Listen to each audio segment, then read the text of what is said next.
vanishing into the shadows. Lila approached the Star of Harmony and gently lifted it from the pedestal. She could feel its warmth and the peaceful energy it radiated. Holding the star close, she made her way back to the surface, following the path of glowing flowers. When she reached the edge of the enchanted grove, Lila looked up at the night sky. The missing star's light was now restored, shining brightly among its celestial companions. The sky was filled with the star's harmonious glow, bringing balance and beauty to the night. The villagers of Willowbrook were overjoyed and they saw the restored star in the sky. They celebrated Lila's bravery and kindness, and the tale of the lost star became a cherished legend in the village. Lila's adventure taught everyone that true magic and harmony come from within and that acts of kindness and courage can overcome even the darkest challenges. And so, Willowbrook continued to thrive under the light of the Star of Harmony, a reminder of the power of a pure heart and the importance of bringing light and balance into the world. The end. The Golden Feather and the Wise Owl. Once upon a time, in a peaceful village nestled in the heart of a vast and beautiful valley, there lived a young girl named Lyra. Lyra was known throughout the village for her kind heart and gentle spirit. She loved to wander through the meadows and forests that surrounded her home, always eager to discover new wonders of nature. One day, as Lyra was exploring a particularly dense part of the forest, she came across something extraordinary, a single golden feather, glimmering in the sunlight that filtered through the trees.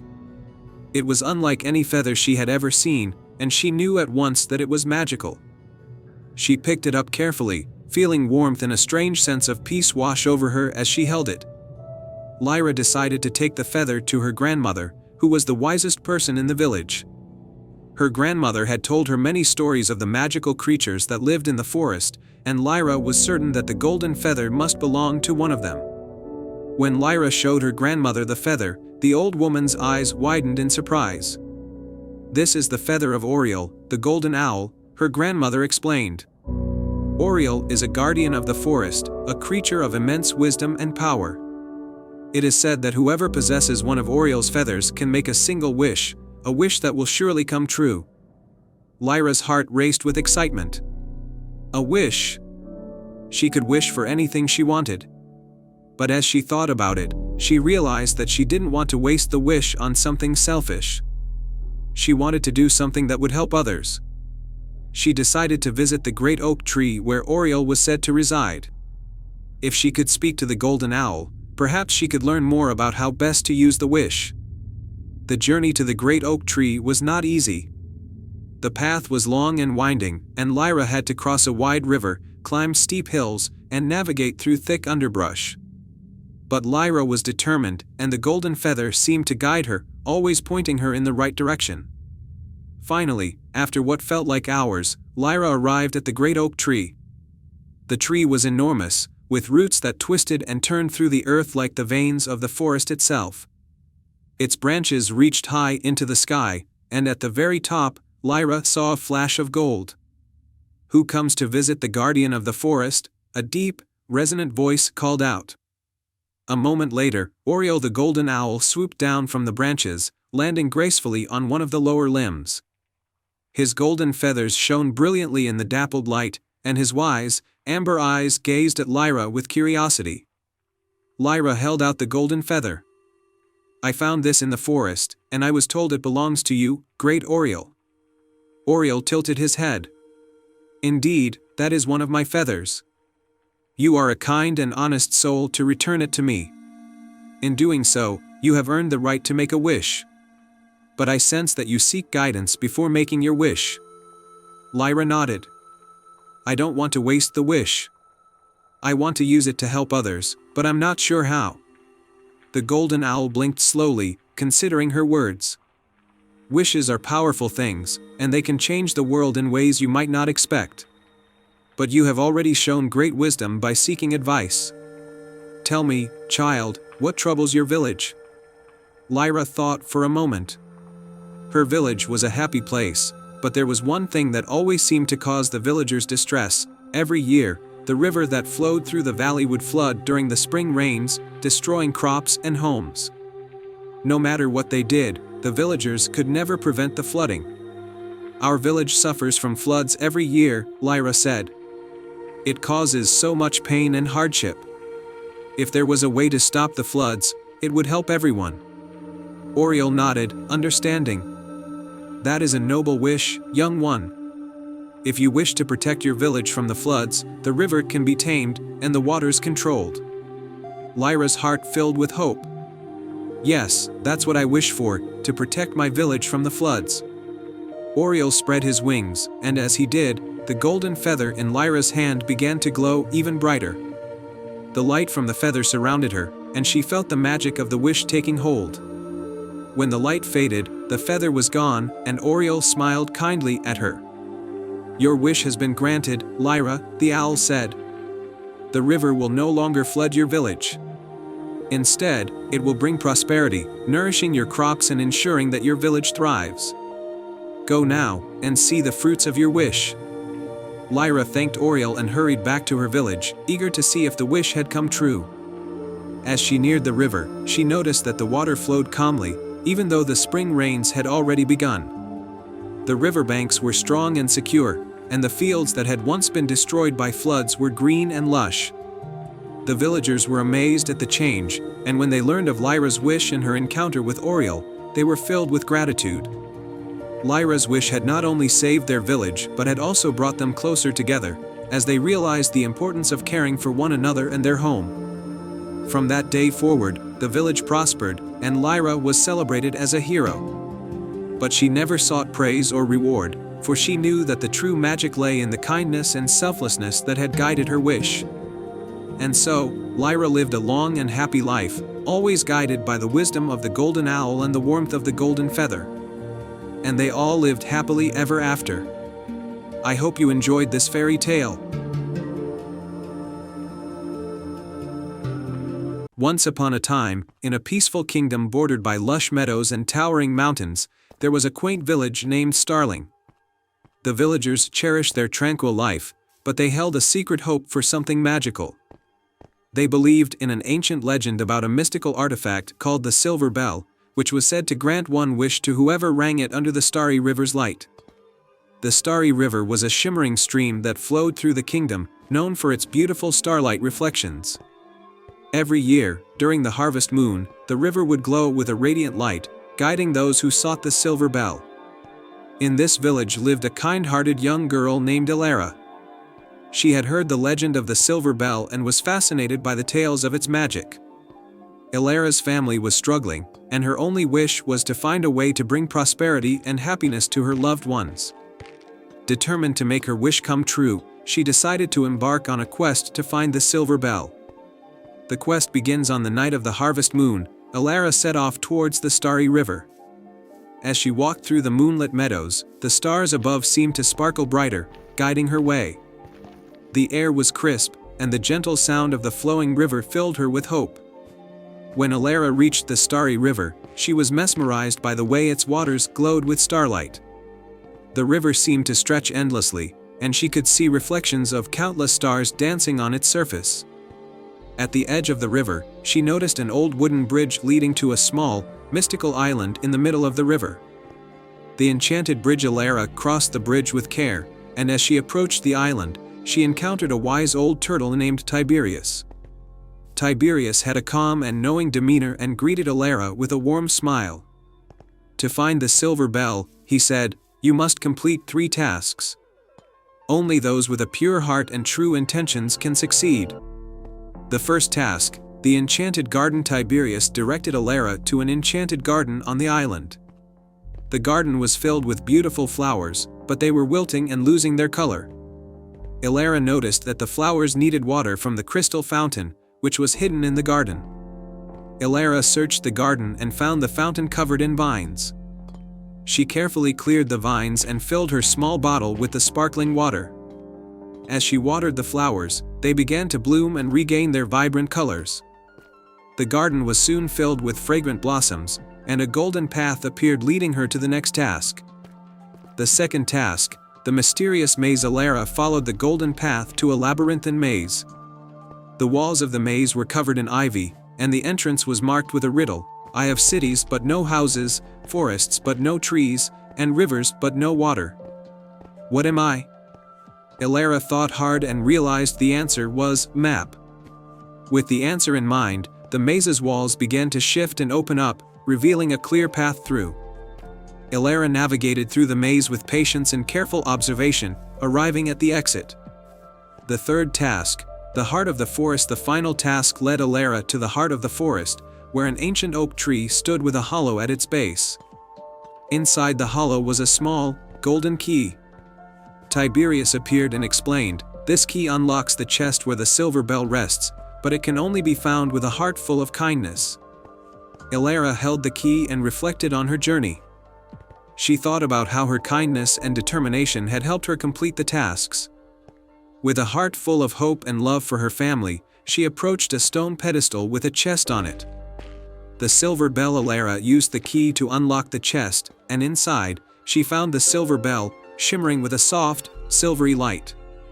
She carefully took the bell and rang it gently. The sound was clear and melodious, echoing through the night and across the river. As the bell rang, a magical glow spread across the starry river, and the reflections of the stars grew brighter. The forest around her seemed to come alive with color and light. Tiberius appeared and congratulated her. "You have shown great heart and perseverance. Your wish for prosperity and happiness will be granted." The return to Starling. Elara returned to her village with the silver bell. The once dim and struggling village was transformed by the bell's magic. The fields flourished with crops, the village homes became warm and inviting, and the people were filled with joy and laughter. Elara's family was overjoyed, and the villagers celebrated with a grand feast. The story of Elara and the silver bell became a cherished tale in Starling, a reminder that with kindness and determination, even the most magical wishes could come true. And so, the silver bell continued to shine brightly, symbolizing hope and the power of a kind heart.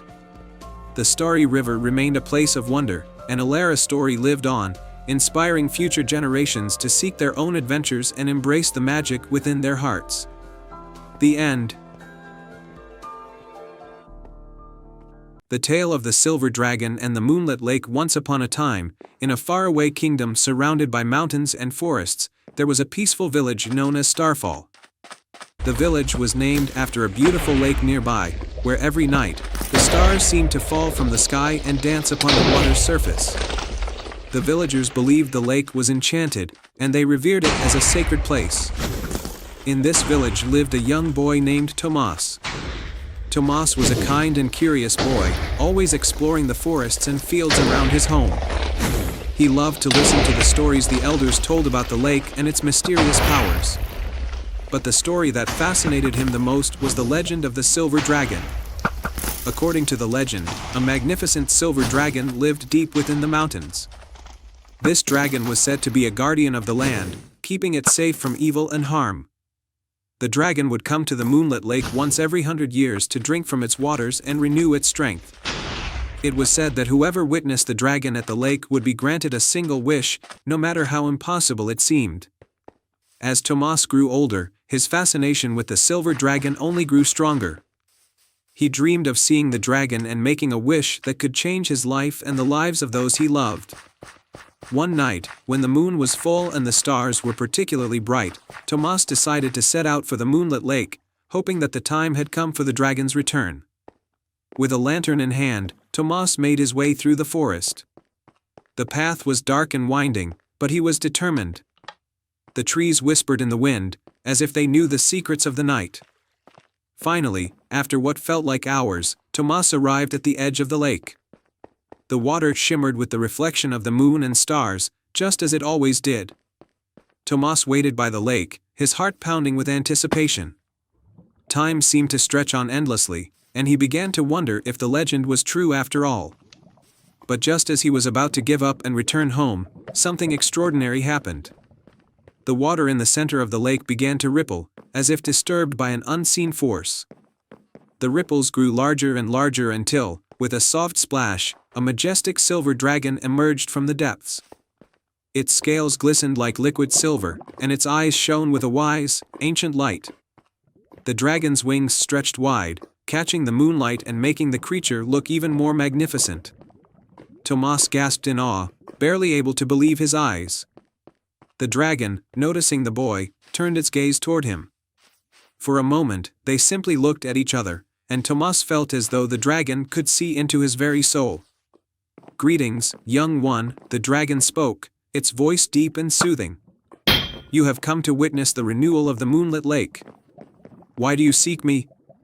Tomas swallowed nervously before finding his voice. "I have heard the legends about you, great silver dragon.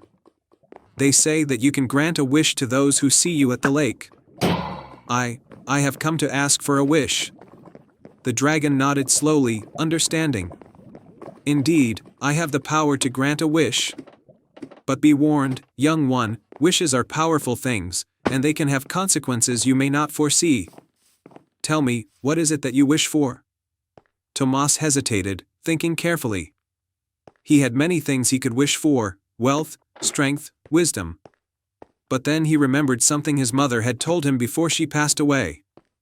She had always wished for the village to prosper and for the people to live in peace and harmony with nature.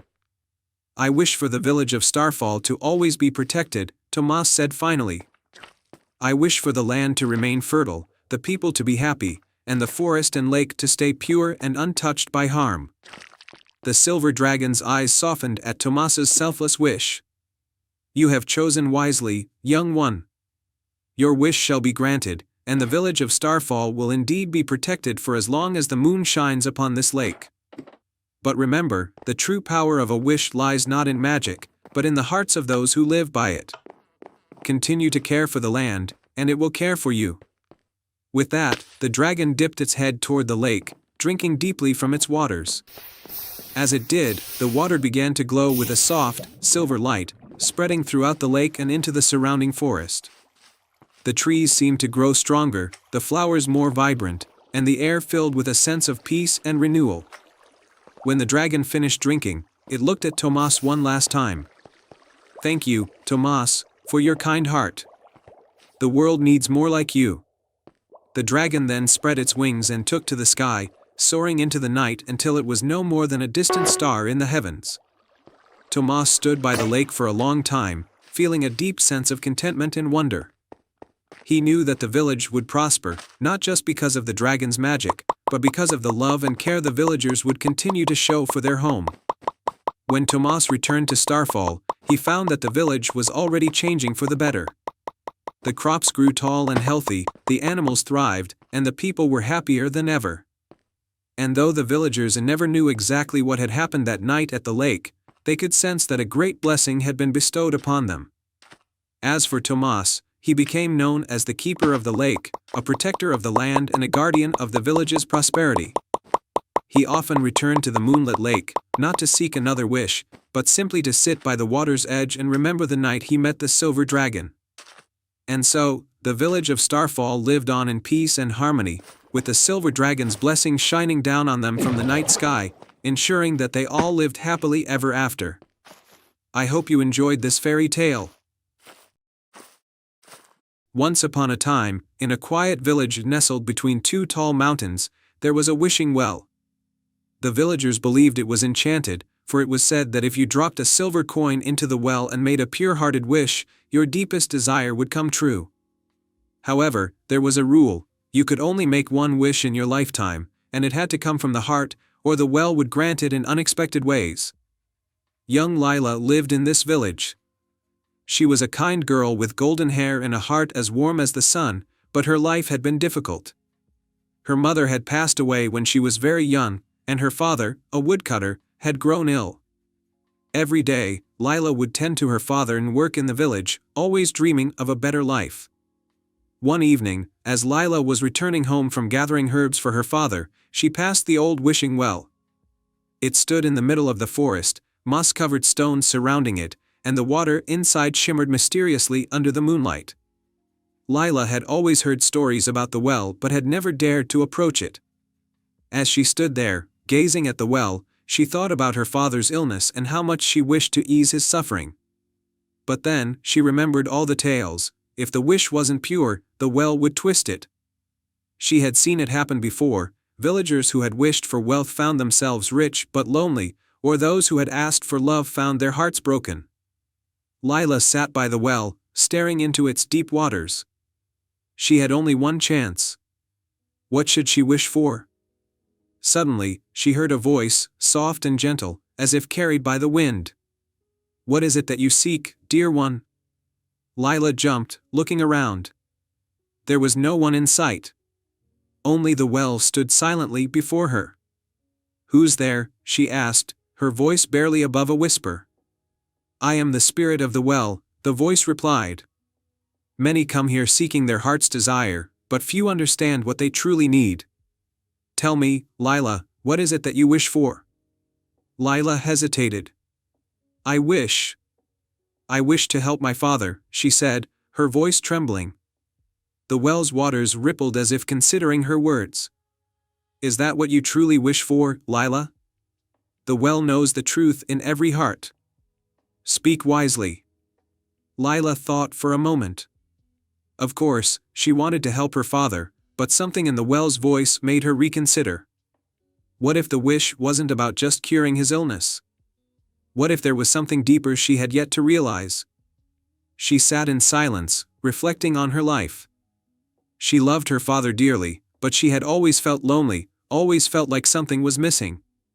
And as she thought, she realized what she truly wished for, not just her father's health, but for both of them to find happiness. She wished for the courage to create a life filled with love, not just for her father, but for herself too. Taking a deep breath, Lila spoke clearly. "I wish for the strength and wisdom to bring happiness to my father and myself. I wish for the courage to find the life we both deserve." The well was silent for a moment. Then, the voice spoke again, this time warmer, almost proud. "A wish from the heart, indeed. You have chosen well, Lila. Your journey will not be easy, but you will find the happiness you seek, in ways you cannot yet imagine." With a soft ripple, the well grew still, and the moonlight shimmered brighter on its surface. Lila felt a warmth spread through her, a quiet sense of peace she had never known before. The next morning, Lila woke with a renewed sense of purpose. She spent her days caring for her father, but she also began to explore her own interests. She learned about herbal medicine, hoping to find a remedy that might help him. She started a small garden, selling herbs and flowers to the villagers, slowly building a name for herself. As time passed, Lila's garden grew, and so did her knowledge. She met new friends, people from other villages who admired her kindness and strength. She shared her wisdom with others, and before long, she had become known as the village healer. Someone who not only cured ailments but also brought joy and comfort to those in need.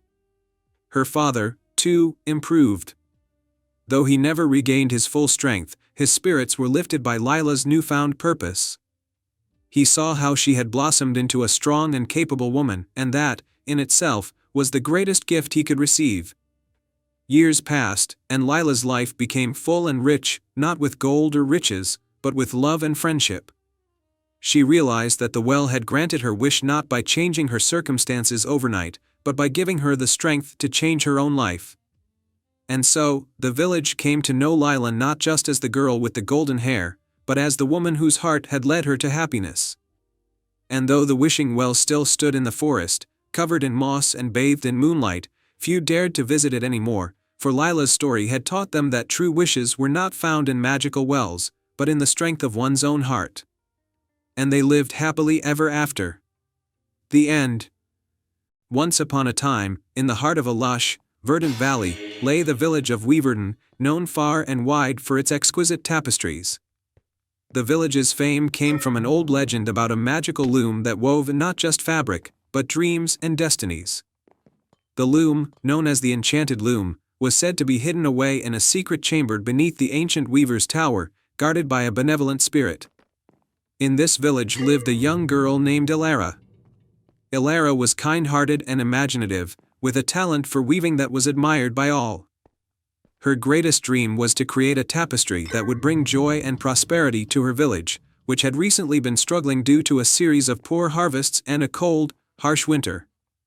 One crisp morning, as Ilara gazed out at the barren fields and snow-covered rooftops, she made a wish upon the first morning light. She wished to find the enchanted loom and use its magic to restore her village's fortunes. That very night, as the moon cast its silvery light over Weaverton, Elara decided to embark on a journey to discover the loom and fulfill her wish. Guided by an old map she had found in the village archives, Elara ventured towards the Weaver's Tower, which stood tall and silent at the edge of the village. The tower was an ancient structure, with ivy-covered walls and a weathered wooden door. As she approached, she felt a shiver of excitement and trepidation. Elara pushed open the heavy door and descended a spiral staircase that led to the tower's depths. The stairs creaked under her weight, and the air grew colder with each step. At the bottom of the staircase, she discovered a heavy iron door with intricate engravings of looms and threads. Taking a deep breath, Elara pushed the door open and stepped into a vast, dimly lit chamber. At the center of the room was the enchanted loom, a magnificent contraption adorned with glowing runes and shimmering threads. The loom seemed to hum with life, and the thread sparkled in the faint light. As Elara approached the loom, a gentle, ethereal voice filled the chamber. "Welcome, Seeker. I am Leora, the spirit guardian of the enchanted loom. To use the loom's magic, you must first prove your heart's true intention." Elara, though a bit startled, nodded with determination. "I wish to create a tapestry that will bring joy and prosperity to my village. We have been suffering, and I want to help them." Leora's presence became visible, a graceful figure made of light and shadow. "Your heart is pure, and your intentions are noble. To weave a tapestry of such power, you must first complete 3 tasks, each revealing the strength of your heart." With that, Leora instructed Elara to embark on her first task, to gather the 3 threads of virtue, one of courage, one of compassion, and one of wisdom. Each thread was hidden in a different part of the valley, and Elara would need to venture forth to find them. Her first journey led her to the Cavern of Courage, a dark, foreboding cave on the edge of the valley. Inside, she faced her fears as she navigated through the shadows, eventually discovering a thread of radiant red at the heart of the cavern. With the thread in hand, Elara felt a surge of bravery and strength. The second task took Elara to the Meadow of Compassion, where she encountered a family of deer in distress. The mother deer was injured and needed help. Elara carefully tended to her wounds and comforted the fawn. As a reward for her compassion, a golden thread appeared among the wildflowers, symbolizing the essence of empathy and kindness. For the final task, Elara traveled to the Mountain of Wisdom, where a wise old sage lived in seclusion. The sage tested Elara's knowledge and discernment with a series of riddles and challenges. Elara answered each one thoughtfully and with insight. Impressed by her wisdom, the sage gifted her a thread of deep blue, representing knowledge and understanding. With the 3 threads of virtue in hand, red for courage, gold for compassion, and blue for wisdom, Elara returned to the enchanted loom. Leora guided her through the process of weaving the tapestry, instructing her on how to intertwine the threads with care and intention. As Elara wove, the loom came alive with magic. The threads glowed brightly and the tapestry began to depict scenes of abundance, happiness, and unity. The scenes seemed to shimmer with a life of their own, capturing the essence of the village's dreams and hopes. When the tapestry was complete, Leora thanked Elara and gently touched the finished work. The tapestry glowed warmly and then, with a soft whisper of magic, it was sent to the village of Weaverton.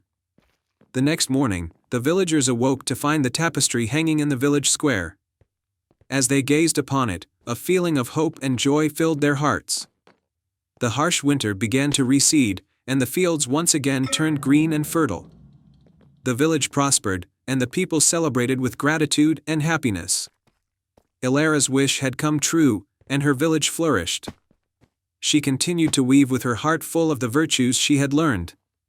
And the legend of the enchanted loom became a cherished tale passed down through generations. And so, the magic of the enchanted loom lived on, reminding all who heard its tale of the power of courage, compassion, and wisdom in weaving the fabric of their own destinies. Once upon a time, in a small village nestled at the edge of a vast, mysterious forest, lived a young girl named Elara. Elara was known throughout the village for her kindness and bravery. She had a special gift, She could speak to animals, and they adored her. Despite the village's warm embrace, Alara felt a longing in her heart for adventure and discovery beyond the familiar woods. One chilly autumn evening, as the sun dipped below the horizon and the first stars began to twinkle in the sky, Alara discovered an old, dusty lantern in the attic of her grandmother's cottage. The lantern was adorned with intricate designs and had a faint, golden glow.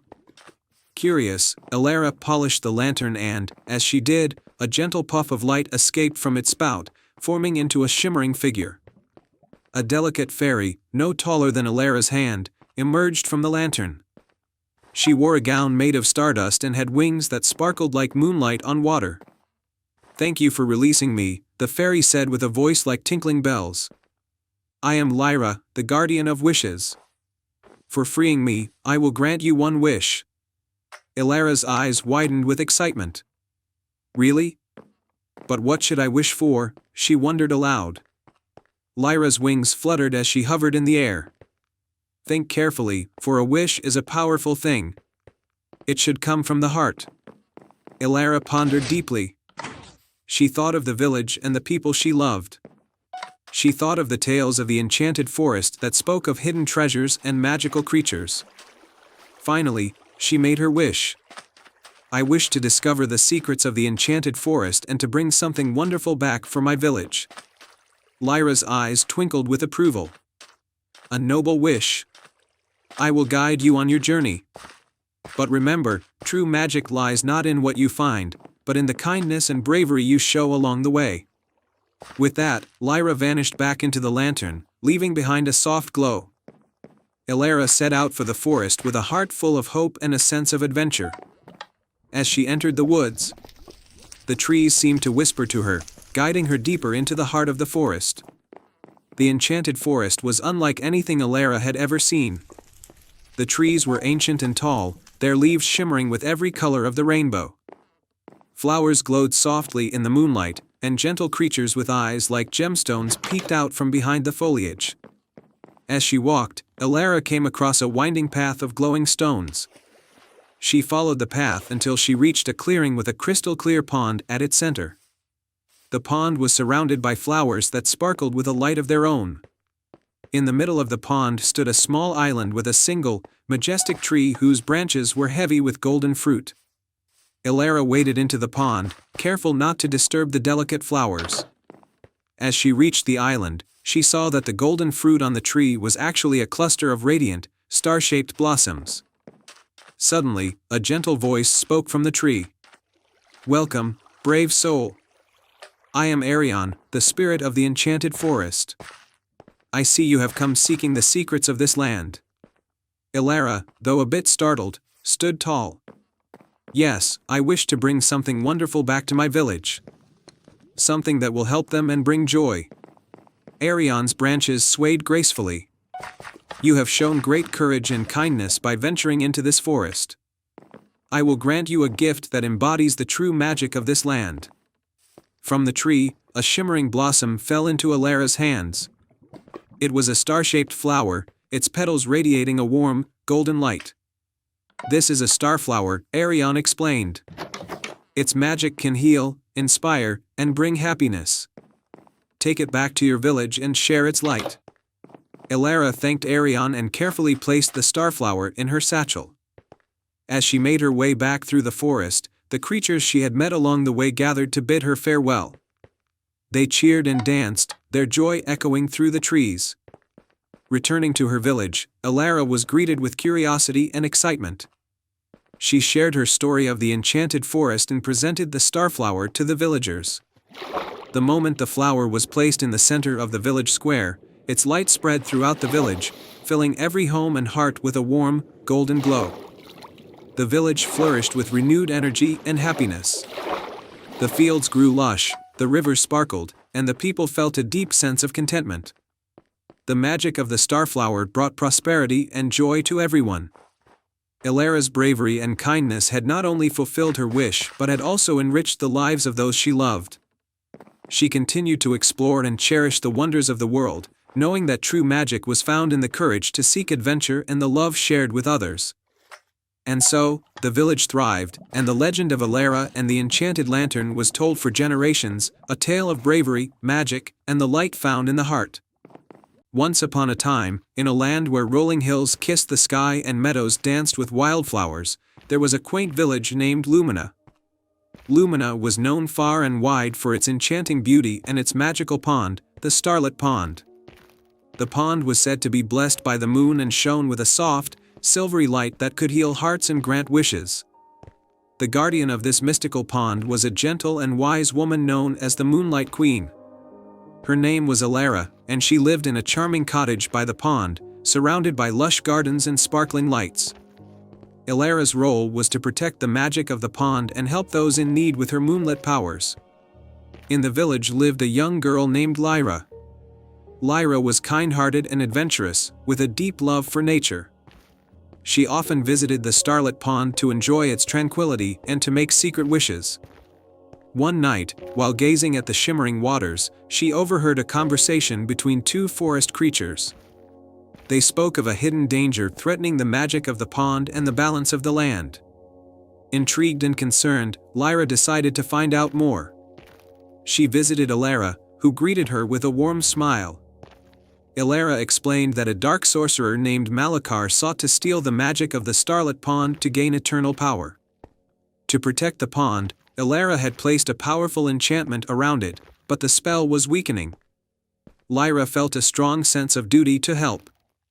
Alara gave her a silver pendant with a moonstone, a gift to aid her in the quest. The pendant would glow when she was near something magical and could guide her through the trials ahead. With the pendant in hand, Lyra set off on her journey. Her path led her through dense forests and over rolling hills, guided by the moonlight and the pendant's gentle glow. As she ventured deeper into the woods, she encountered various magical creatures who offered her assistance. The first creature she met was a wise old owl named Orion. Orion perched on a high branch and warned her of the trials that lay ahead.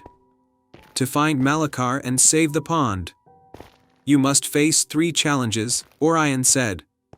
The trials will test your courage, kindness, and wisdom. With newfound determination, Lyra continued her journey. Her first challenge was to cross a treacherous chasm. A rickety bridge spanned the gap, swaying dangerously in the breeze. Lyra took a deep breath and carefully crossed the bridge, her courage guiding her every step. On the other side, she found a small, wounded fox trapped in a hunter's net. The second trial was one of kindness. Lyra gently freed the fox and tended to its wounds. In gratitude, the fox gave her a shimmering feather that would protect her from harm. The final trial took place in a dark cave where the walls were covered in glowing runes. Here, Lyra had to solve a puzzle to unlock the path to Malakar's lair. The puzzle was a series of symbols that needed to be aligned in a specific order. With her wisdom and the help of the Moonstone Pendant, she solved the puzzle and revealed a hidden passage. As Lyra emerged from the cave, she saw a grand, shadowy fortress in the distance. This was Malakar's stronghold. She approached the fortress cautiously, her pendant glowing brightly. Inside, she found Malakar in the midst of a dark ritual, attempting to harness the pond's magic.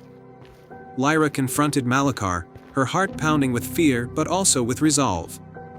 She spoke of the importance of the pond and the harm that his actions would cause. Malakar, taken aback by her bravery and the purity of her words, was momentarily distracted. In that moment, Lyra used the feather and the Moonstone Pendant to cast a protective shield around herself and disrupt Malakar's ritual. The fortress trembled as the magic was disrupted. Malakar, realizing his plans were failing, fled in defeat. The dark sorcery that had begun to envelop the pond's magic dissipated, and the moonlight returned to its gentle glow. Lyra returned to the Starlit Pond, where Alara awaited her.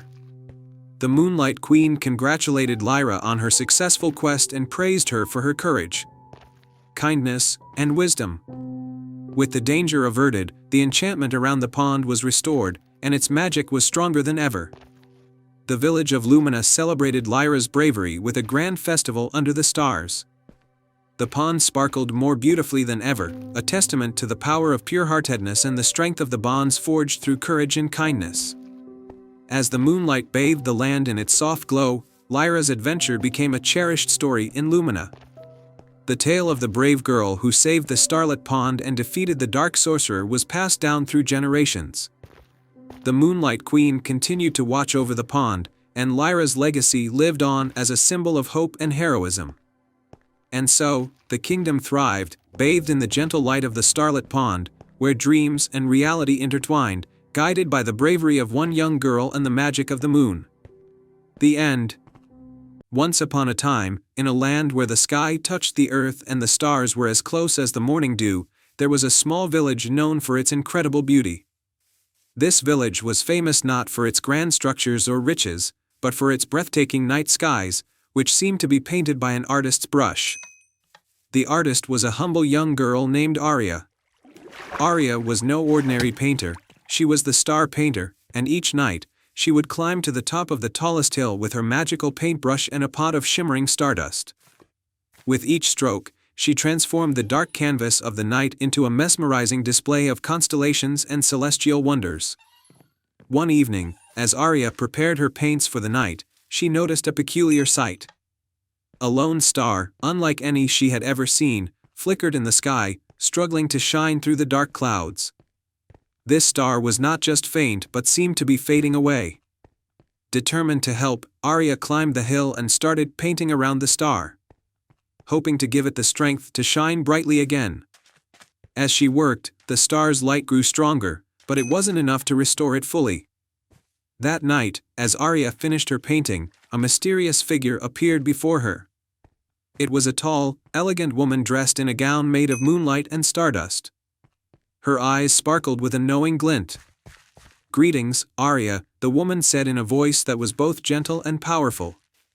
"I am Lyra, the Queen of the Midnight Kingdom. You have shown great kindness to one of my stars, and for that, I am grateful." Arya was astonished. "The Midnight Kingdom? I've only heard stories. How can I help your star?" Lyra smiled. "The star you helped is a prince in our realm, and he has been in peril. He needs a special kind of magic to restore his brilliance. Only someone with a heart full of compassion can retrieve it. I believe that person is you." Lyra waved her hand, and a shimmering path of stardust appeared, leading up into the sky. "Follow this path, and you will find the Midnight Kingdom. There, you will find the magic you need." Without hesitation, Arya took a deep breath and stepped onto the stardust path. She soared through the sky, surrounded by twinkling stars and the soft hum of celestial music. The path led her to a magnificent realm of glowing palaces and crystal-clear lakes, all bathed in the soft glow of moonlight. In the heart of the Midnight Kingdom stood a grand palace with spires that reached for the heavens. Inside, Arya was greeted by Lyra and the celestial court. At the center of the palace was the ailing Star Prince, his light weak and flickering. Lyra explained, "The magic to heal him lies within the radiant flower, which blooms only under the light of the first dawn after a full moon. It grows in the enchanted grove, guarded by the Nightshade Guardian. You must retrieve it before the moon wanes." Arya set out on her quest, guided by the soft glow of the moon.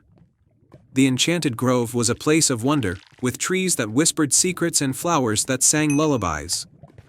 At its heart stood the radiant flower, glowing with an inner light.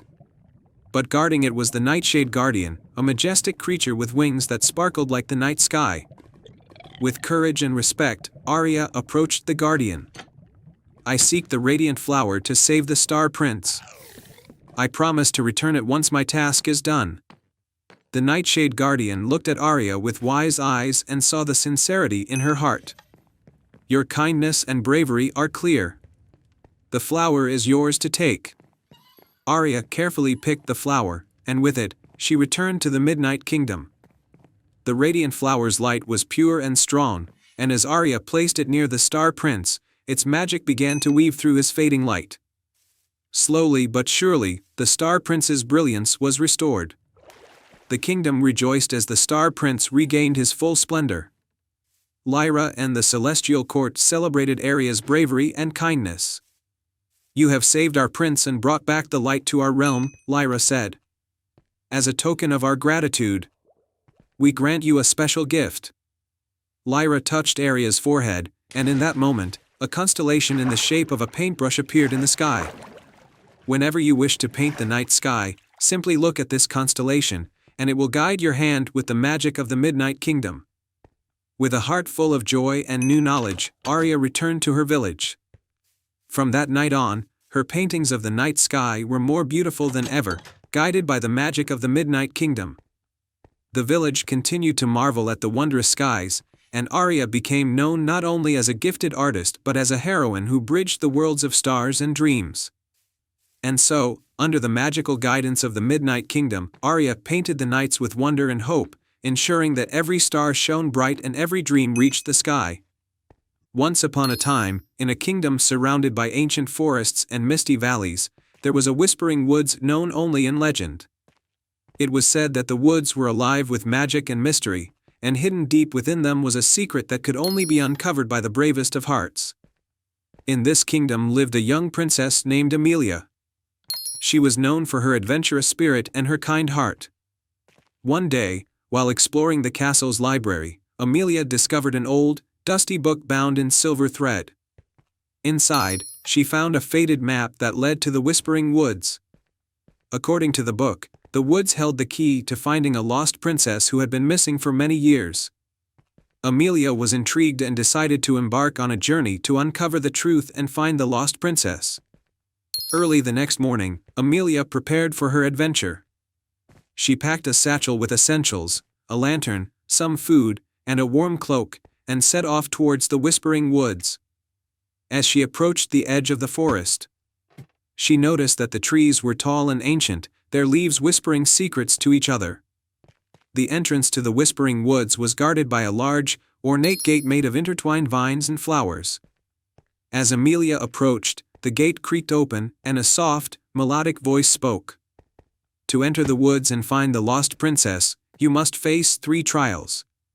Only then will you be able to uncover the truth. Determined to succeed, Amelia stepped through the gate and ventured deeper into the woods. The first trial was the trial of courage. She came across a dark, winding path leading to a mist-filled glade. At the center of the glade was a grand, ancient oak tree, its branches twisted and gnarled. From behind the tree emerged a towering, shadowy figure with glowing eyes. It was a guardian of the woods, a creature known as the Shadow Warden. The warden spoke in a deep, echoing voice, "To prove your courage, you must face your greatest fear." Amelia took a deep breath and approached the Shadow Warden. She closed her eyes and thought about her deepest fear, her fear of failing her quest and never finding the lost princess. As she faced this fear, she felt a wave of determination and resolve. The Shadow Warden watched as Amelia's courage shone through, and with a nod, the shadowy figure dissolved into the mist. The path cleared, revealing a new trail that led Amelia to the next trial. The second trial was the trial of wisdom. Amelia arrived at a serene, moonlit clearing where a wise, old fox with silver fur awaited her. The fox spoke with a soft, intelligent voice. "To proceed, you must solve a riddle. What has keys but opens no locks, space but no room, and you can enter but cannot go outside?" Amelia thought carefully, recalling the riddles she had read in the old book. After a moment, she answered, "A keyboard." The wise fox smiled and nodded, "You have answered wisely. Follow the path to the final trial." Amelia thanked the fox and continued along the path, which led her to a tranquil, sunlit meadow where the final trial awaited. This trial was the trial of compassion. The meadow was home to many animals, but they looked tired and sickly. Amelia saw that the animals were in need of help. She used her supplies to tend to their wounds, shared her food with them, and offered them comfort. As she cared for the creatures, the meadow began to revive, with flowers blooming and animals regaining their strength. With the final trial complete, the magical barrier around a hidden glen lifted. Amelia entered the glen, which was filled with the soft, shimmering light of fireflies. In the center of the glen stood a beautiful, ornate pedestal with a golden crown resting on it. The crown was adorned with precious gems and seemed to glow with a warm light. As Amelia approached the pedestal, the air shimmered, and a figure appeared. It was the lost princess, Princess Alara, who had been missing for many years. She looked both regal and relieved. "Thank you for finding me," Princess Alara said. "I was enchanted by a wicked sorcerer who wanted to take my place and rule the kingdom. The trials you faced showed your bravery, wisdom, and compassion. They have broken the enchantment and restored me to my rightful place." Amelia and Princess Alara made their way back to the kingdom, where Alara was welcomed with great joy. The kingdom celebrated her return, and Amelia was honored for her bravery and kindness. Princess Alara resumed her role as the beloved princess, and the kingdom prospered once more. The Whispering Woods became a place of magic and wonder, where the trials were remembered as a testament to the power of courage, wisdom, and compassion. Amelia and Princess Alara remained close friends, their bond strengthened by the adventure they had shared. And so, they lived happily ever after, knowing that even the most daunting quests could be conquered with a brave heart and a compassionate spirit. The end. In the faraway land of Eldoria, nestled between misty mountains and sprawling forests, lay the magnificent kingdom of Harmonia. It was a realm where music and magic intertwined, and its people believed that their happiness depended on the melodies of their enchanted instruments. At the heart of Harmonia stood the Grand Symphony Castle, home to a mysterious and powerful artifact known as the Enchanted Melody. The Enchanted Melody was a magical music box. Its soft, soothing tunes could bring joy and prosperity to the kingdom. However, many years ago, a terrible storm struck Harmonia, and the music box vanished without a trace. Since then, the kingdom fell into darkness, and its people were left without their beloved music. The once vibrant land became a shadow of its former self. In a quiet corner of Eldoria, a young girl named Lyra lived in a small village. Lyra was an orphan, raised by her grandmother, who was once a talented musician. Lyra had inherited her grandmother's gift for music and played the violin beautifully. She was known throughout the village for her enchanting performances, which brought a touch of magic to even the most ordinary days. One evening, while playing her violin near the edge of the forest, Lyra noticed a peculiar sight, a shimmering light dancing among the trees. Curious, she followed the light and stumbled upon an ancient, forgotten path. At the end of the path stood a grand oak tree with a door carved into its trunk. The door was adorned with intricate musical notes, and above it was an inscription that read, "To restore the melody, find the heart of Harmonia." Lyra, guided by her intuition, pushed open the door and entered a hidden chamber. Inside, she found an old scroll and a golden key.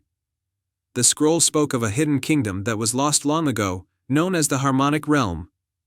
It described how the enchanted melody was stolen and hidden away to protect it from a dark sorcerer named Malvern, who sought to use its power for evil. The scroll also mentioned that only a pure-hearted musician could restore the melody and bring back the lost kingdom. Determined to help her kingdom, Lyra set out on a quest to find the Harmonic Realm and recover the enchanted melody. The scroll had provided a map with clues, and Lyra began her journey through the enchanted forest, where magical creatures and mystical beings resided. The first challenge Lyra faced was the Whispering Grove. The grove was filled with trees that whispered secrets and riddles.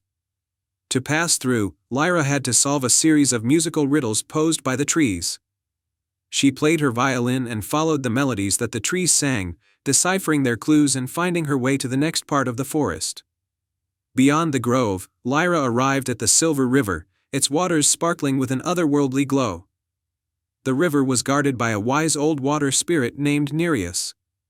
He challenged Lyra to a contest of melodies.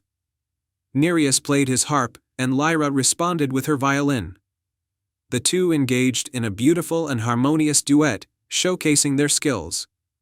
Impressed by Lyra's talent and sincerity, Nereus granted her passage across the river and provided her with a magical pearl that would guide her to the Harmonic Realm. With the pearl's light leading the way, Lyra ventured deeper into the forest until she reached a hidden entrance to the Harmonic Realm. She used the golden key to unlock the gate and stepped into a realm that was both enchanting and sorrowful. The once grand kingdom was in ruins, its music and magic silenced by Malvern's dark spell. Lyra explored the kingdom, guided by the pearl's glow. She eventually found the Symphony Castle, where the enchanted melody was kept. The castle was guarded by magical creatures twisted by Malvern's dark magic. Lyra played her violin to calm and soothe the creatures, breaking the spell and gaining entry to the castle. Inside, Lyra found the enchanted melody in a hidden chamber, encased in a crystal box. She could feel the magic of the music box calling to her. As she approached, Malvern appeared in a swirl of shadows, his eyes filled with malevolence. He challenged Lyra to a final duel of music, seeking to keep the enchanted melody for himself. The battle was fierce, with Malvern using dark magic to counter Lyra's melodies. But Lyra's heart was pure, and her music was filled with hope and love for her kingdom. She played with all her might, her melodies weaving a protective shield around the enchanted melody. The music box responded to her bravery, its light growing brighter and overpowering Malvern's darkness. Defeated, Malvern fled, and the enchanted melody was free once more. Lyra carefully restored the music box to its rightful place, and as it began to play, its magical tunes spread throughout the harmonic realm. The kingdom was bathed in light and harmony, and the land began to heal. Lyra returned to her village with the enchanted melody. The kingdom of Harmonia celebrated her bravery and welcomed her as a hero.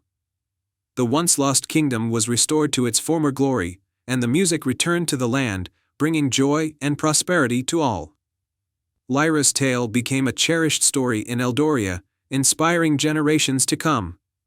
She continued to play her violin, her music a symbol of hope and the magic that lies within a pure heart.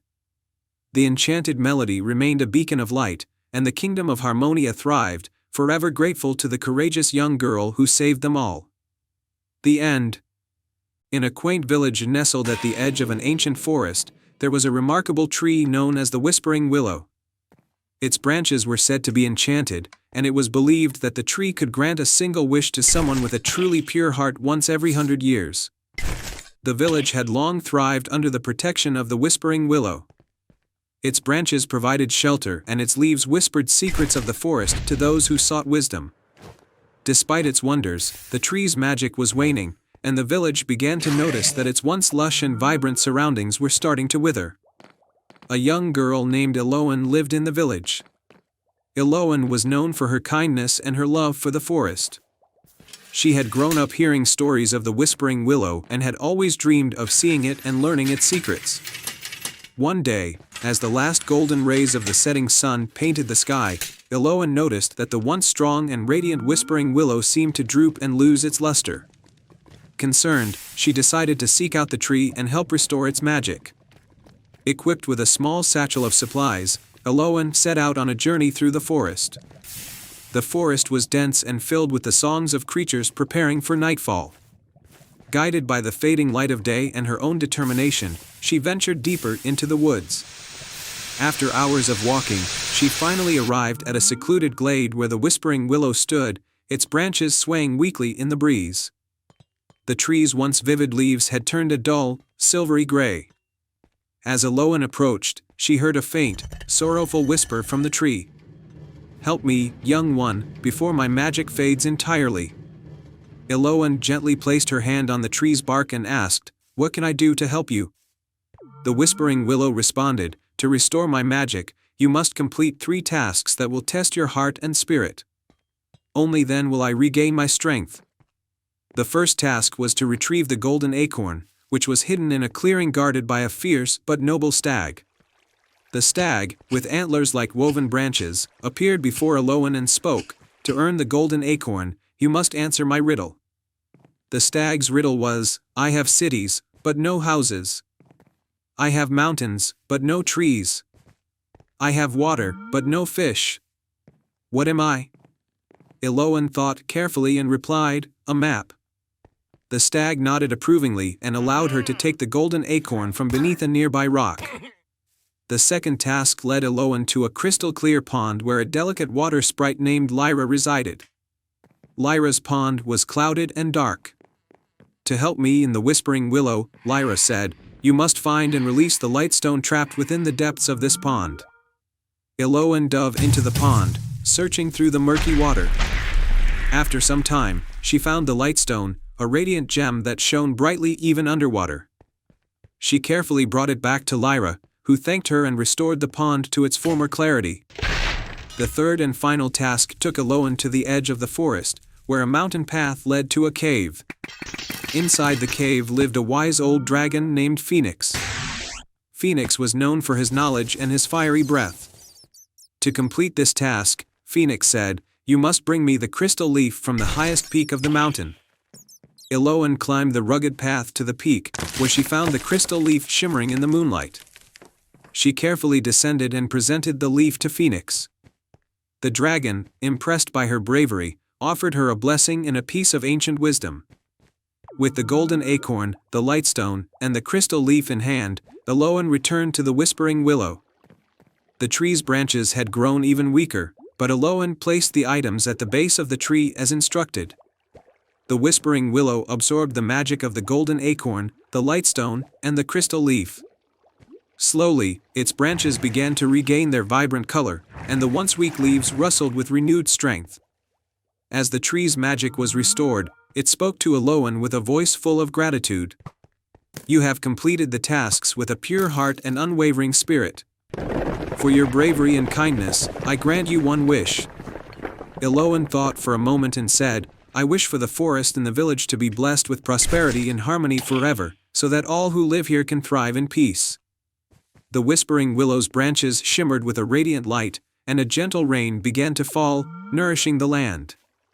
The forest and village flourished once more, the river flowed with clear, sparkling water, and the crops grew lush and bountiful. Eloan returned to her village as a hero. The villagers celebrated her bravery and the restoration of their beloved Whispering Willow. From that day on, the forest thrived under the watchful gaze of the enchanted tree, and the village of Elderglen prospered in harmony with the magical world around them. And so, the Whispering Willow continued to whisper its secrets and blessings to those who truly cared for the forest and its wonders, keeping the magic of the land alive for generations to come. Once upon a time, in a kingdom far beyond the mountains and seas, there was a small village nestled in the valley of Everwood. This village was known for its vibrant meadows, clear rivers, and the peaceful harmony of its people. However, the villagers lived with a secret fear, a dragon that lived on the distant peaks of the Twilight Mountains. The dragon, named Draconis, was said to be fierce and could summon storms with a mere flick of his tail. Despite the fear, the villagers lived their lives in peace, but they were haunted by a prophecy that foretold of a great darkness approaching, which only the dragon could stop. As the prophesied time drew near, the village elder, a wise old woman named Granny Alara, knew that something had to be done. The Brave Quest. One crisp autumn evening, Granny Alara called for a meeting in the village square. "Our time of reckoning is near," she declared. "To save our home, we must seek out Draconis and convince him to help us." Among the villagers was a young, brave girl named Mira, who had always been fascinated by tales of dragons and magical creatures. Mira volunteered to undertake the perilous journey to find Draconis and plead for his help. The villagers, though apprehensive, supported her courage and equipped her with provisions and a special lantern that could light the way even in the darkest places. The journey to the Twilight Mountains. Mira set off on her quest, traveling through dense forests and across turbulent rivers. She faced many challenges along the way, from navigating treacherous terrain to outsmarting cunning forest creatures. But her determination never wavered. As she neared the Twilight Mountains, a fierce storm broke out. Mira found shelter in a cave, where she discovered ancient drawings on the walls. They depicted Draconis not as a fierce beast, but as a protector of the realm, whose heart was bound by a powerful magic. Meeting Draconis.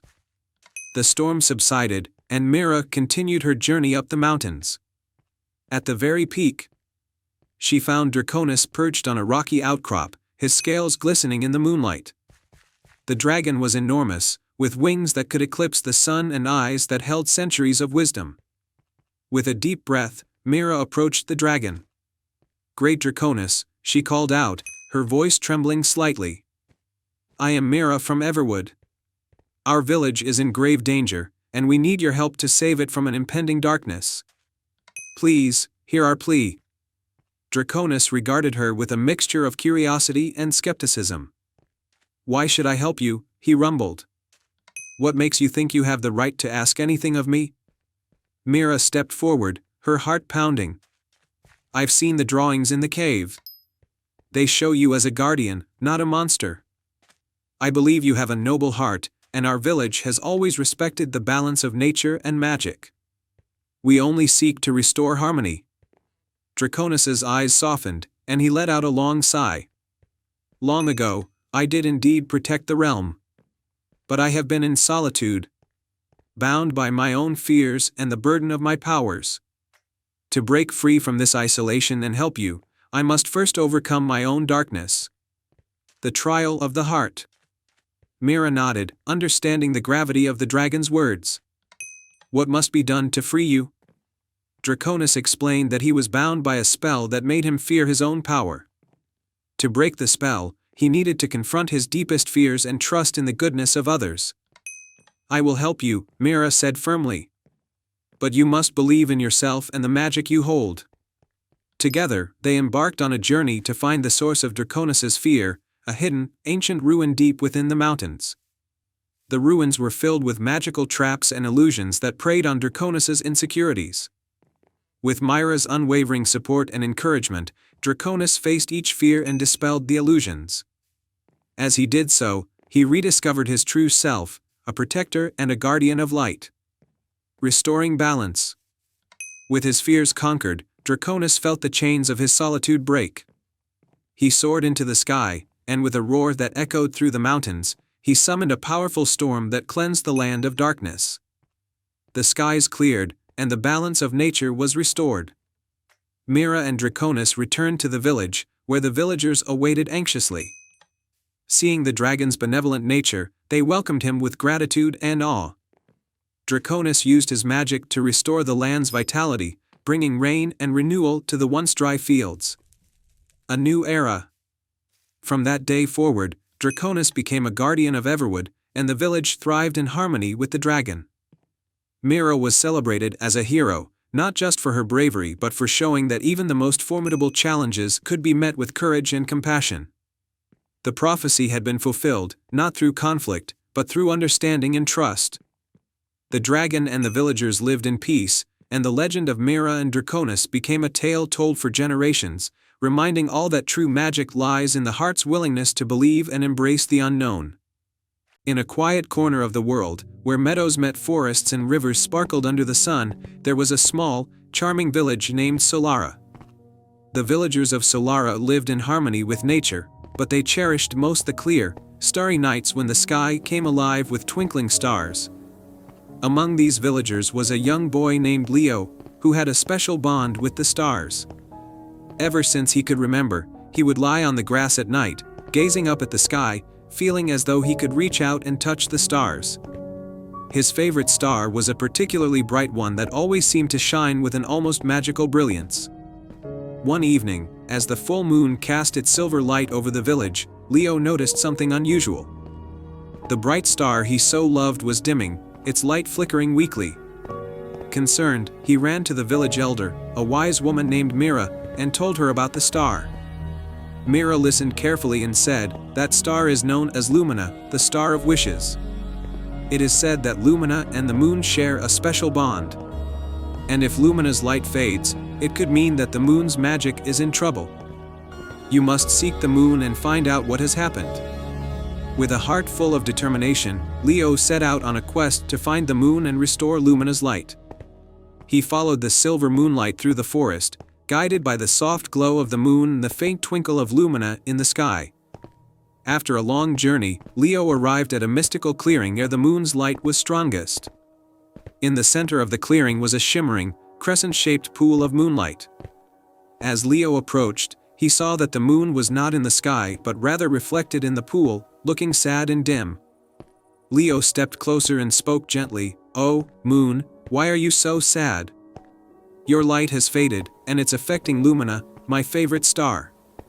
The moon, with a voice as gentle as a whispering breeze, replied, "My light has grown weak because the celestial gem, which powers my magic, has been stolen. Without it, I cannot shine as brightly, and my bond with Lumina is weakened." Leo listened with compassion and asked, "Where can I find this celestial gem?" The moon's reflection pointed to the dark depths of the forest. The gem was taken by a mischievous sprite named Zephyr, who lives in the heart of the forest. You must find Zephyr and return the gem to restore my light and luminas. With a renewed sense of purpose, Leo ventured deeper into the forest. The trees were tall and their branches intertwined, creating a canopy of shadows and whispers. He navigated through the dense foliage until he came upon a small, hidden grove filled with sparkling lights and fluttering fireflies. In the center of the grove was Zephyr, a playful sprite with a twinkle in his eye and a mischievous grin. Zephyr was holding the celestial gem, which glowed brightly but was dimming as the sprite played with it. Leo approached Zephyr and spoke kindly, "Zephyr, I've come to ask for the celestial gem. The moon's light is fading, and it's affecting Lumina, the star of wishes." Zephyr looked at Leo with a hint of guilt in his eyes. "I took the gem because I wanted to create a grand display of light for the forest. I didn't realize it would cause such trouble." Leo smiled warmly. "I understand your desire to bring light to the forest, but the moon and the stars need the celestial gem to shine their brightest. If you return it, we can all work together to make the night even more magical." Zephyr, moved by Leo's words, nodded and handed over the celestial gem. "I'm sorry for the trouble I caused. I'll help you return the gem to the moon." With Zephyr's help, Leo returned to the moonlit clearing. The moon's light brightened as soon as the celestial gem was placed back in its rightful place. The sky above sparkled with renewed brilliance, and Lumina's light became steady and bright once more. The moon spoke with gratitude, "Thank you, brave Leo, and kind Zephyr. Your selflessness has restored the balance of the night. As a token of our thanks, we grant you a wish." Leo thought for a moment and said, "I wish for the magic of the stars and the moon to always shine brightly, so that everyone can feel the wonder and joy that I do." The moon and the stars glowed even brighter, filling the sky with a dazzling display of light. Zephyr promised to use his magic to spread joy and wonder throughout the forest.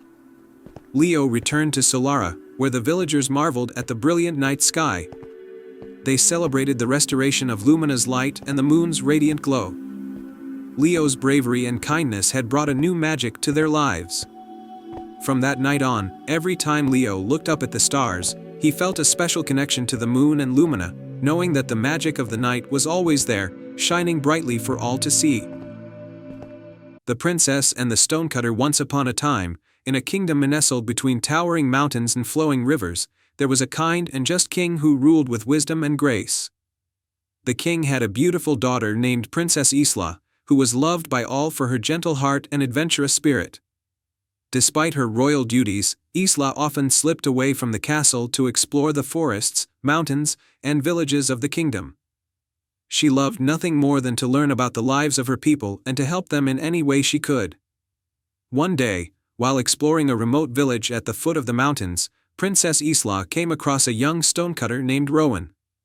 He was strong and skilled, known throughout the village for his ability to shape even the hardest stone into works of art. But despite his talent, Rowan was humble and lived a simple life, working from dawn until dusk to support his family. As Isla watched Rowan work, she noticed something peculiar. Every time Rowan struck his chisel against the stone, a small spark of light would flash, as if the stone itself were alive. Intrigued, Isla approached Rowan and asked him about his craft. Rowan looked up from his work and smiled. "These stones are special, Princess," he said. "They come from the heart of the mountain, where it is said that ancient magic still lingers. When I carve them, I can sometimes feel that magic flowing through my hands." Isla was fascinated.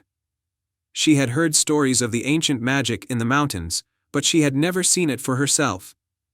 "What do you do with the stones once you've shaped them?" she asked. "I make many things," Rowan replied. "Statues, pillars, and sometimes even jewelry. But the most important thing I carve is the heartstone." "The heartstone?" Isla echoed, curious. "What is that?" Rowan stood up and wiped the sweat from his brow. "The heartstone is a tradition in our village. Every year, I carve a special stone in the shape of a heart and place it at the center of the village square. It is believed that as long as the Heartstone remains whole, our village will be protected from harm. Isla was moved by the story.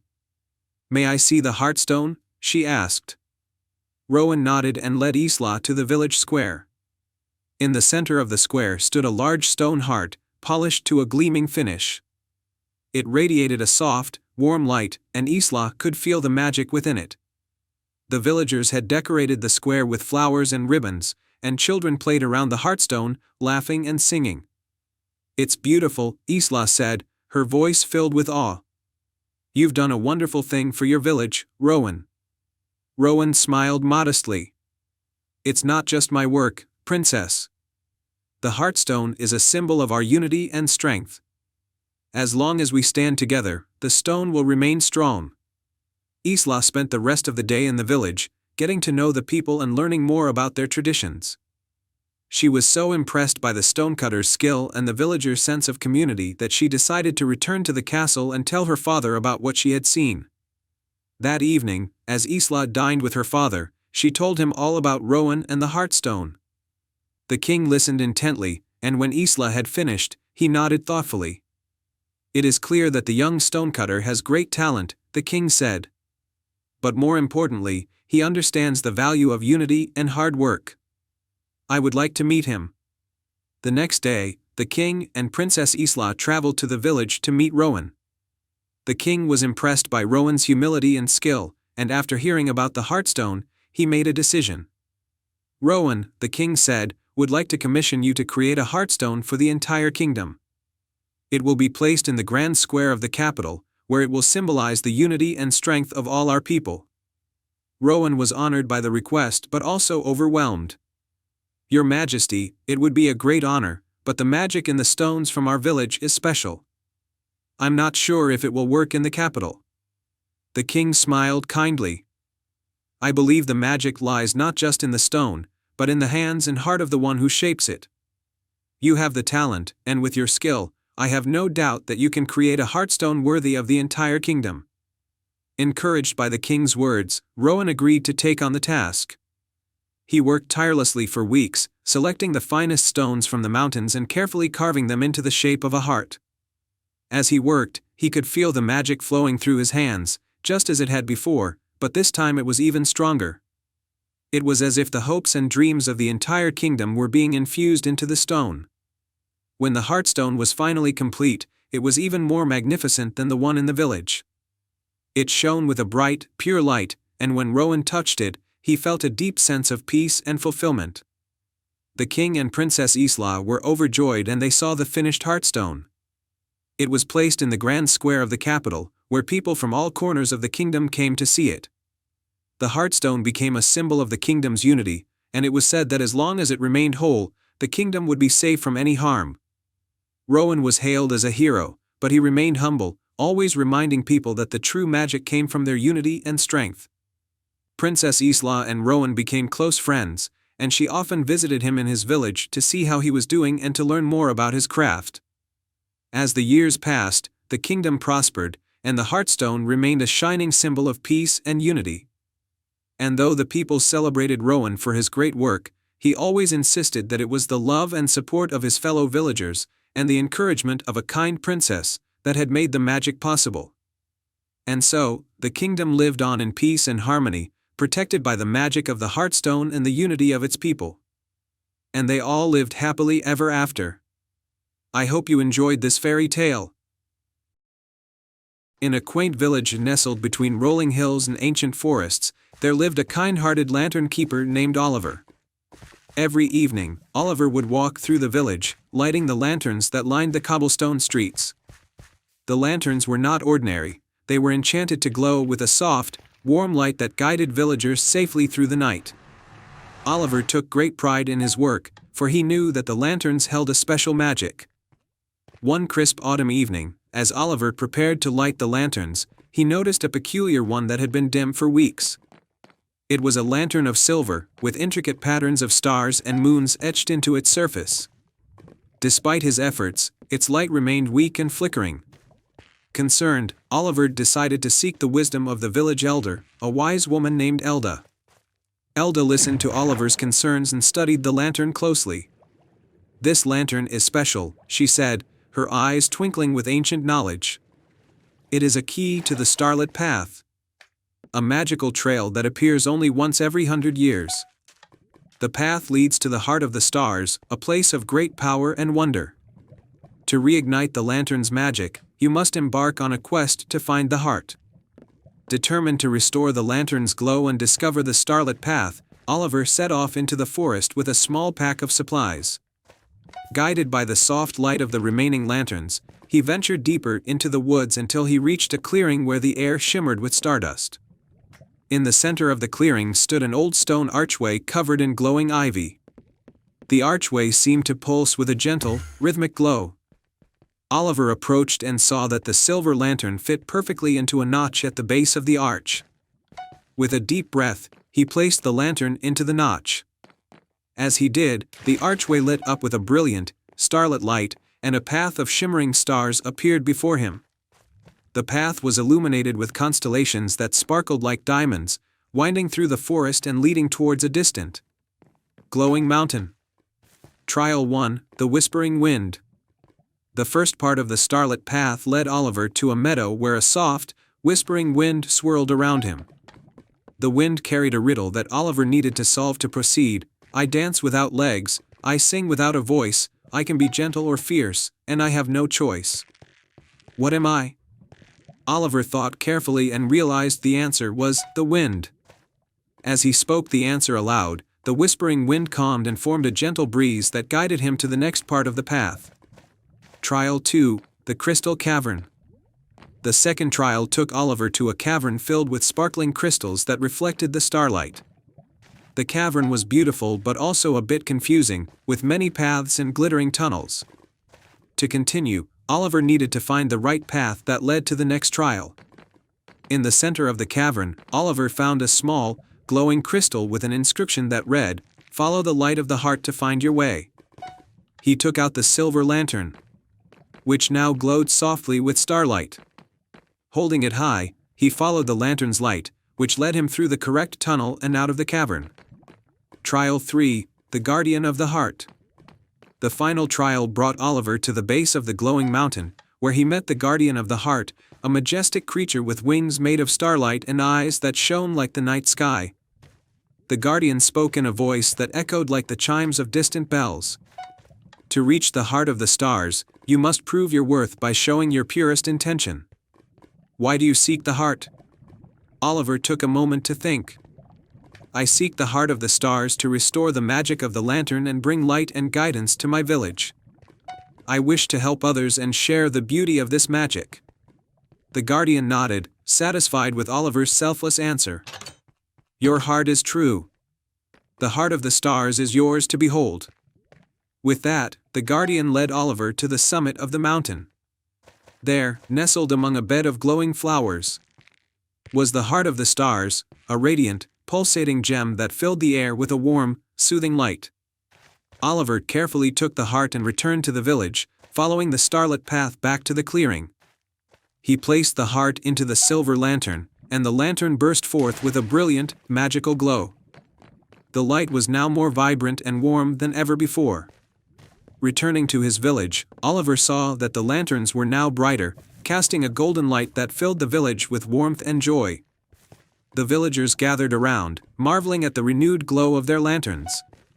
Oliver shared his adventure and the story of the Starlit Path, and the villagers celebrated the magic that had been restored.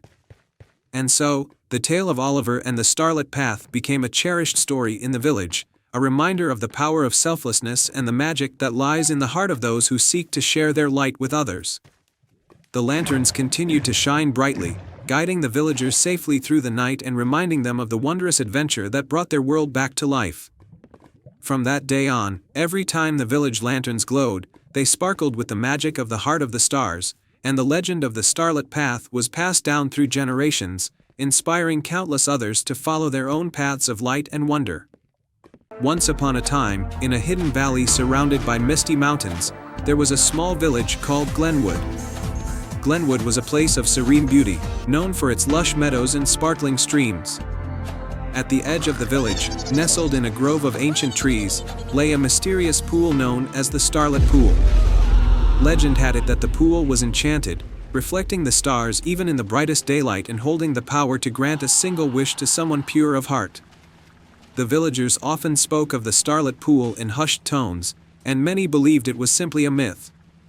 Yet, every year during the harvest festival, the village children would gather by the pool and gaze into its shimmering waters, hoping to catch a glimpse of its magic. Among the villagers was a young boy named Finn, who had a boundless curiosity and a heart full of dreams. Finn had heard the tales of the starlit pool since he was a child, and he longed to discover if the legends were true. As the harvest festival approached, Finn decided to embark on a quest to find the secret of the starlit pool and uncover its magic. One crisp autumn evening, as the village prepared for the festival, Finn set out toward the grove where the starlit pool was said to be. The forest was alive with the colors of fall, and the air was filled with the scent of pine and earth. Finn followed a winding path that led him deeper into the forest, his lantern casting a warm glow through the trees. As Finn approached the starlit pool, he noticed something unusual. The water's surface was perfectly still, reflecting the light of the moon like a silver mirror. The pool was surrounded by luminous flowers that glowed gently in the darkness, creating a magical, otherworldly atmosphere. Finn knelt beside the pool and gazed into its depths, hoping to see something extraordinary. To his surprise, he saw not only the reflection of the moon but also a faint, shimmering figure beneath the surface. The figure was a graceful water spirit, whose eyes sparkled with kindness and wisdom. The water spirit spoke softly, her voice like a gentle breeze. "Greetings, Finn. I am Mira, the guardian of the starlit pool. The legends you have heard are true, but to unlock the magic of the pool, you must first prove your worth." Finn, both amazed and determined, asked, "How can I prove my worth?" Mira replied, "The pool's magic is guarded by 3 trials, each testing the purity of your heart and the strength of your spirit. Only then will the pool's secret be revealed." With a nod, Finn accepted the challenge. Mira led him to the first trial, the trial of the echoing forest. The forest was filled with trees that echoed every sound, creating confusing reverberations. To pass this trial, Finn had to find a hidden melody amidst the echoes. He closed his eyes and listened intently, letting the echoes guide him. Soon, he began to hum a soft, harmonious tune that resonated with the forest's echoes, leading him to the heart of the trial. The second trial was the trial of the shimmering stones. Finn arrived at a clearing where the ground was covered in dazzling, multicolored stones. To complete the trial, he had to navigate the clearing without touching the stones, as doing so would cause them to lose their light. Using his agility and careful movements, Finn hopped and leaped over the stones, reaching the other side with the stones still glowing brightly. Finally, Mira guided Finn to the last trial, the trial of the heart's desire. Finn found himself in a glade with 2 paths, one leading through a dense thicket and the other through a meadow filled with beautiful flowers. He was given a choice to make. The dense path represented immediate reward, while the meadow symbolized a greater challenge but a deeper reward. Finn chose the meadow, understanding that true worth was in seeking what was right rather than what was easy. As Finn walked through the meadow, he found a small, hidden grove with an ancient tree at its center. Under the tree was a small, ornate box. Finn opened the box and found a delicate, golden key inside. He returned to the starlit pool and presented the key to Mira. Mira smiled and said, "You have shown great courage and wisdom. The key you hold is the key to the pool's magic. Place it in the water, and you shall reveal its true power." Finn carefully placed the golden key into the pool. The water began to swirl and glow with a radiant light, and the pool's surface transformed into a dazzling display of stars. The magic of the pool enveloped Finn, filling him with a profound sense of peace and joy. Mira's voice echoed softly, "The magic of the starlit pool is not just in granting wishes but in the journey of discovering one's true self. You have proven that you have a heart full of wonder and kindness." Finn returned to Glenwood with a renewed spirit and a heart full of gratitude. The villagers were amazed by his story, and the legend of the starlit pool became more cherished than ever. Finn's adventure reminded them all that the true magic of the pool was in the journey and the virtues it revealed. And so, in the village of Glenwood, where the nights were always bright with the stars' reflection and the magic of the starlit pool, the story of Finn's quest lived on as a testament to the power of courage, wisdom, and the pure heart of a dreamer. Once upon a time, in a lush valley surrounded by majestic mountains, lay the village of Luminera. This village was known for its enchanting night sky, where the moonlight danced in mesmerizing patterns, casting a gentle glow over the land. The villagers believed that the moonlight was a gift from a mysterious moon spirit who lived high above, in a palace made of moonbeams. Among the villagers was a young girl named Lyra. She had a special talent for playing the harp, a gift passed down through generations. Each night, she would sit by her window and play melodies that seemed to blend with the moonlight, making the stars twinkle even brighter. One evening, as Lyra played a particularly haunting melody, she noticed a peculiar sight. A silver thread of moonlight began to form a shimmering path leading up the mountain. Intrigued, Lyra decided to follow it. She packed a small satchel with provisions and her favorite harp, and set off under the light of the full moon. The path was winding and steep, but Lyra's determination was unwavering. As she climbed higher, the air grew colder, and the moonlight seemed to guide her steps. Eventually, she reached a grand archway made entirely of iridescent moonlight. Beyond it lay the moon spirit's palace, floating amidst the stars. Lyra approached the palace, which was a marvel of delicate beams and glowing orbs. The moon spirit, a graceful being with flowing silver hair and eyes that mirrored the night sky, awaited her. The spirit's presence was both awe-inspiring and calming. "Welcome, Lyra," the moon spirit said in a voice like a soft breeze. "I have been expecting you. You play the harp with a heart full of moonlight." Lyra bowed respectfully. "Thank you. I followed the moonlight path, hoping to learn more about its magic. I want to understand how to play melodies that bring joy to my village." The moon spirit's eyes sparkled with approval. "The moonlight is not just a light, it is a living melody, a song of the universe. I weave it into the night sky to bring peace and beauty. However, there is a secret to its magic. To truly harmonize with it, one must understand the 3 moonlit trials." Lyra's heart raced with excitement. "What are the moonlit trials?" The moon spirit explained, "The first trial is the trial of harmony. You must play a melody that resonates with the moonlight's rhythm. The second is the trial of reflection, where you must use your music to reflect the emotions of the moonlight. The final trial is the trial of courage, where you must face a challenge guided by your own melody." With the trials laid out before her, Lyra took a deep breath and prepared for the first trial. She was led to a chamber where moonlight swirled in intricate patterns. She took her harp and began to play a melody. At first, it felt like the notes were fighting against the moonlight, but then, as she listened and adjusted her playing, she found a rhythm that matched the moon's gentle dance. The chamber filled with harmonious light, signaling that she had passed the trial of harmony. Next, Lyra faced the trial of reflection. She was taken to a serene lake where the moonlight created a mirror-like surface. The moon spirit instructed her to play a melody that would reflect the deep emotions hidden within the moonlight. As Lyra played, the moonlight on the lake began to shimmer with colors of joy, sorrow, and peace.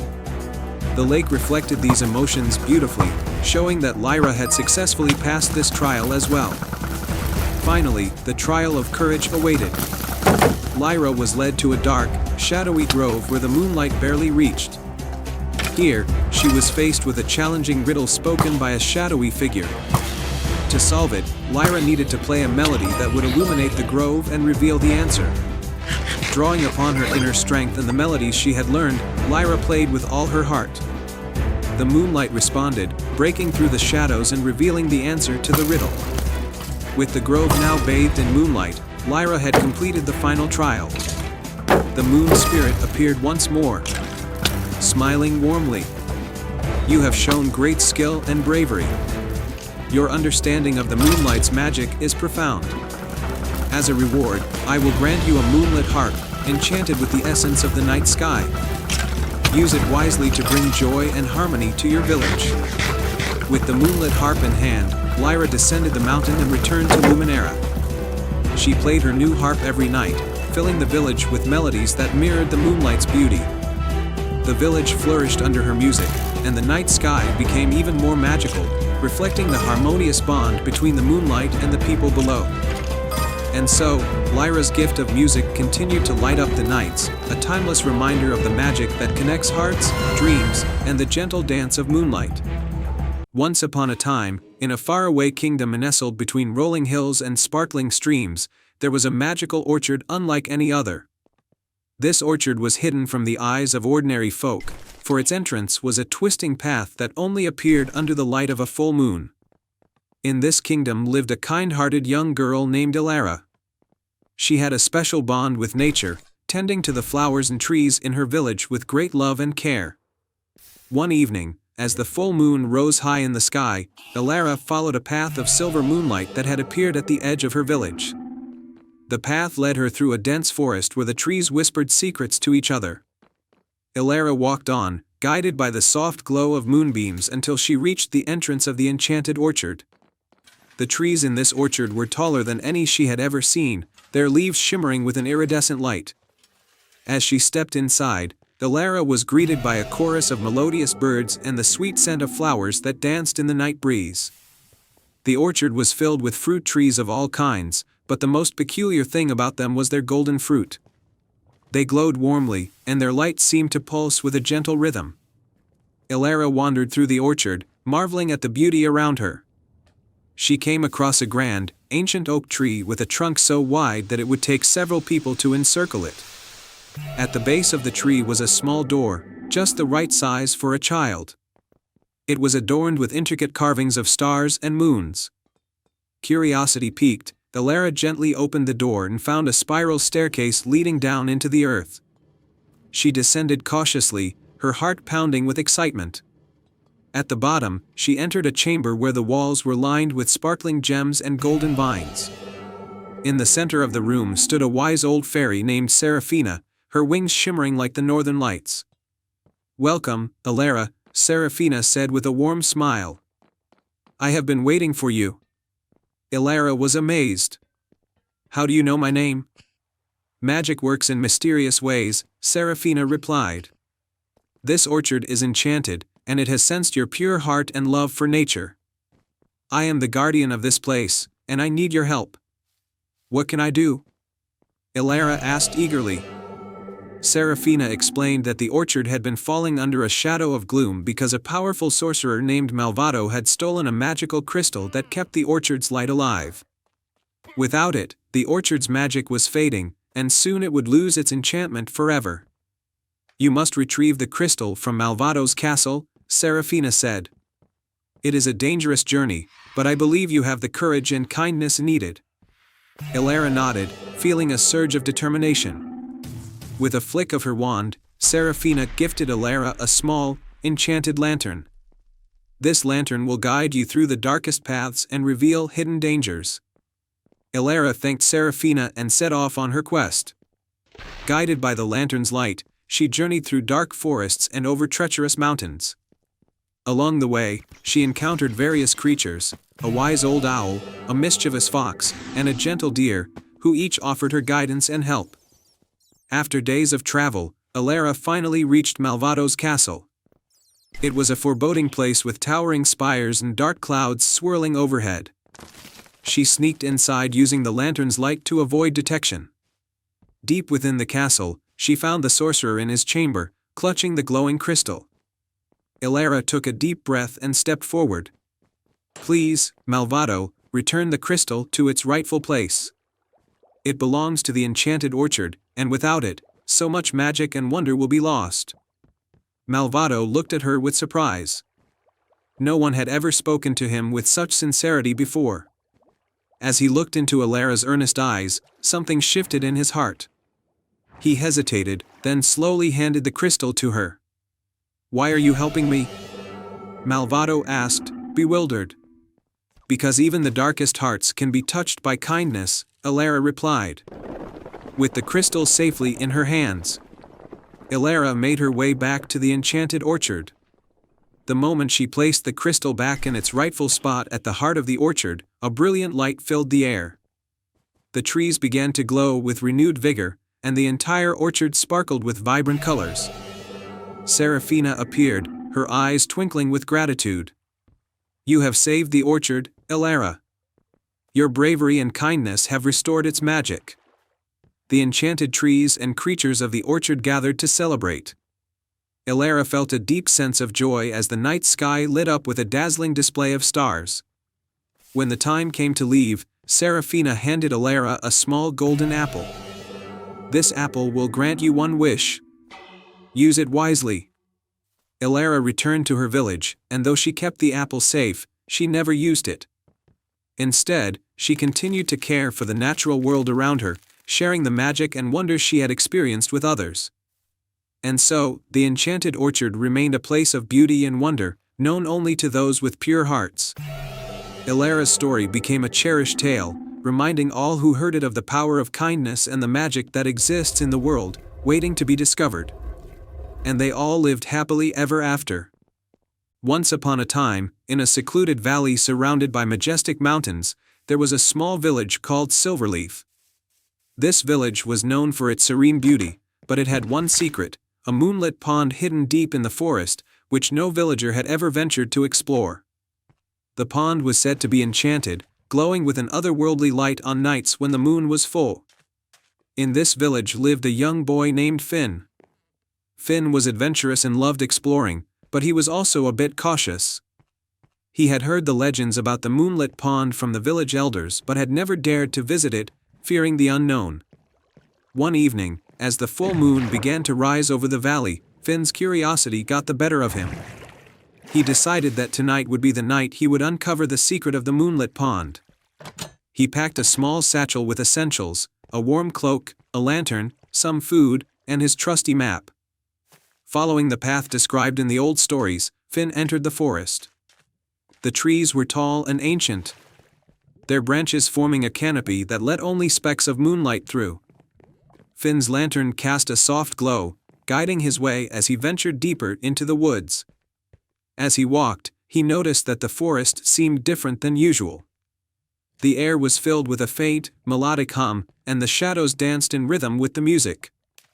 Finn followed the sound, which grew louder and more enchanting as he approached the heart of the forest. Finally, he arrived at the edge of the moonlit pond. The sight before him was breathtaking. The pond's surface was like liquid silver, reflecting the moon's light in shimmering waves. Ethereal lilies floated on the water, their petals glowing softly, and a gentle mist hung above the pond, swirling like a silken veil. Finn approached the pond cautiously. As he did, the melody he had heard earlier seemed to come from the water itself. He saw a small, ornate box half buried in the sand at the water's edge. It was intricately carved with symbols of stars and moons. With trembling hands, Finn picked up the box and opened it.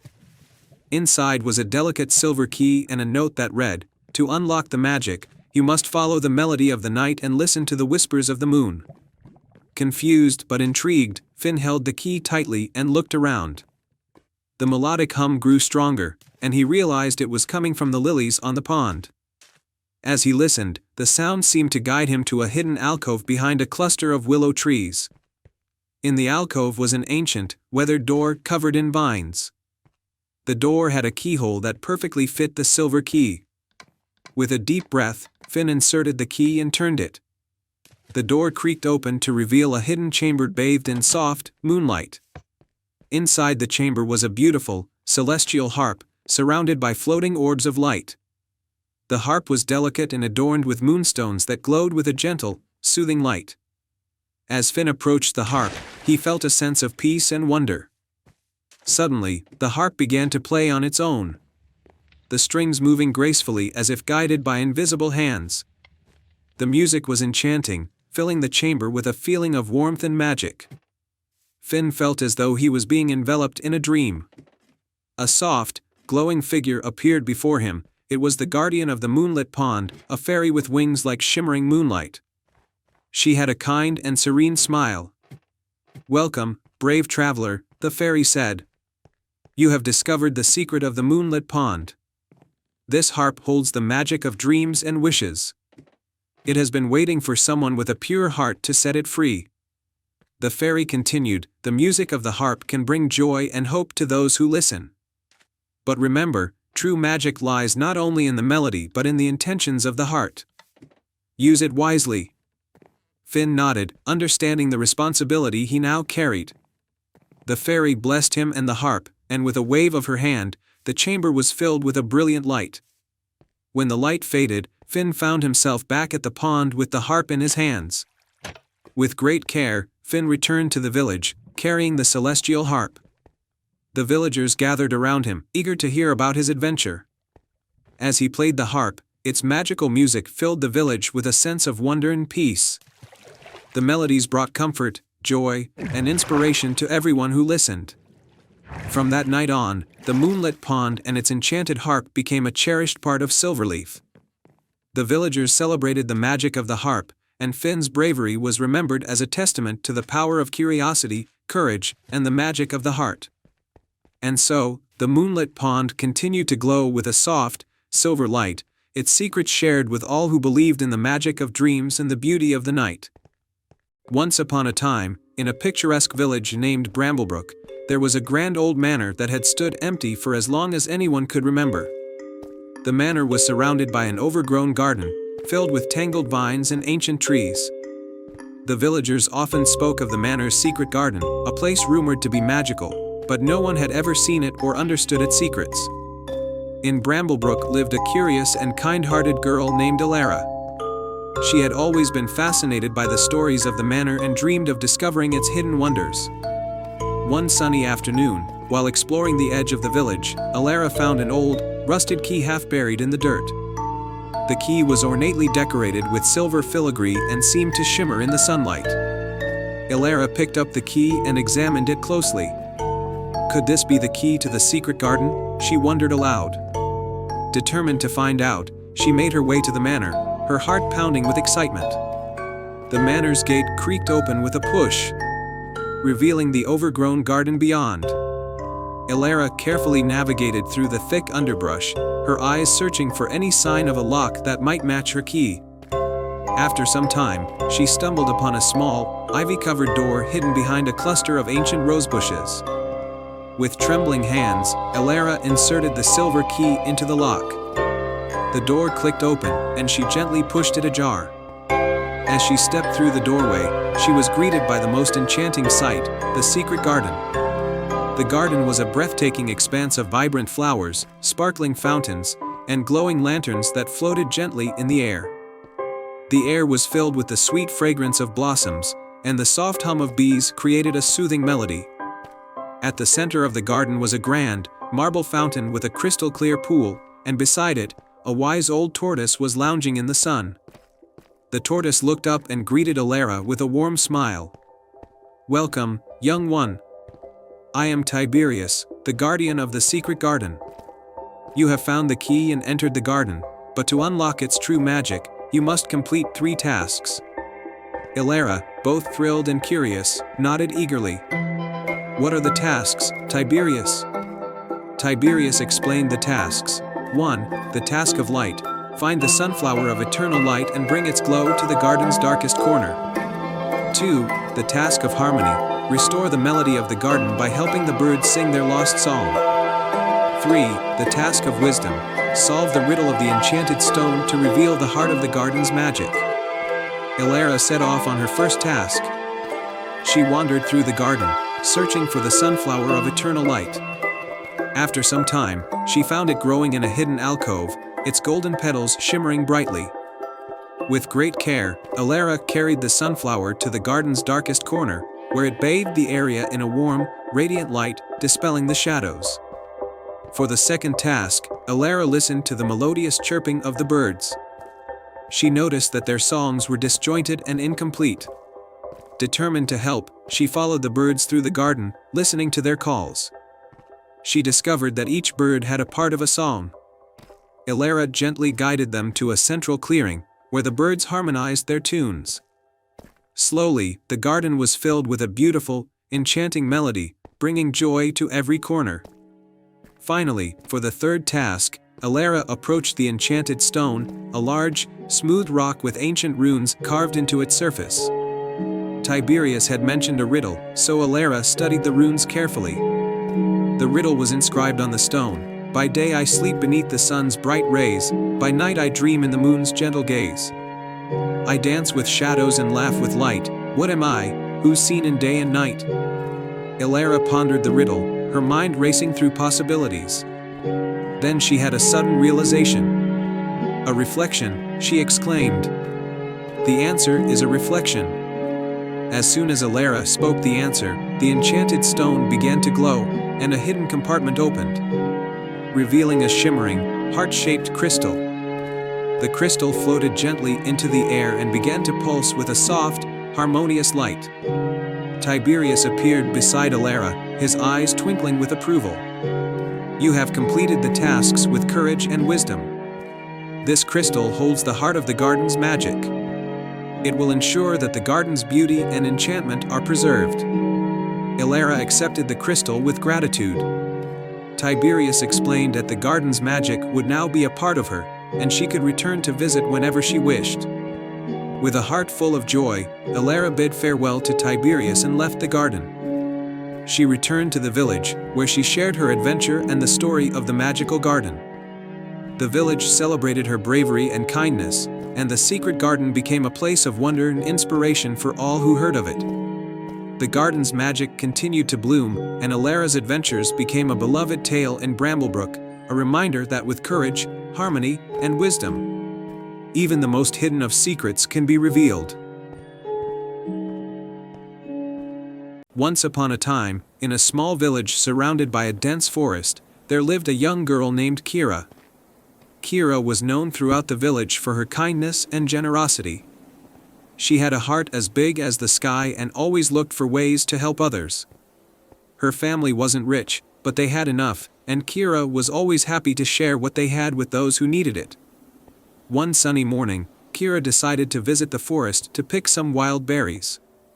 She carried a small woven basket, humming a tune as she walked along the familiar path. The birds chirped happily in the trees, and the sunlight streamed through the leaves, creating a pattern of light and shadow on the forest floor. As she walked deeper into the forest, Kira heard a faint cry for help. She stopped and listened carefully. The sound was coming from a nearby thicket. Kira pushed her way through the bushes and found a tiny bird trapped in a net. The bird's wings were tangled, and it couldn't fly. "Oh, you poor thing," Kira said softly. She carefully untangled the bird from the net and held it in her hands. The bird was small, with bright blue feathers and a little golden crown on its head. "You're safe now," Kira whispered. She gently stroked the bird's feathers. The bird looked up at Kira with gratitude in its eyes. "Thank you, kind girl," it chirped. "I am not just any bird. I am Azul, the messenger of the Fairy Queen. You have saved me, and for that, I owe you a great favor. If ever you need help, just call my name, and I will come." Kira smiled. "It was my pleasure to help you, Azul. I'm just glad you're safe." Azul spread its wings and flew up into the sky, disappearing into the blue. Kira watched it go, then continued on her way, picking berries and enjoying the beauty of the forest. A few days later, the village was in trouble. A terrible drought had dried up the river that supplied the village with water. The fields were parched, and the crops were withering. Without water, the villagers feared they would not have enough food to last through the coming winter. Kira's family, like everyone else, was struggling. Her parents worried about what they would do, but Kira remembered Azul's promise. She decided to go back to the forest and call for help. Kira walked to the edge of the forest and called out, "Azul, Azul, please come. The village needs your help."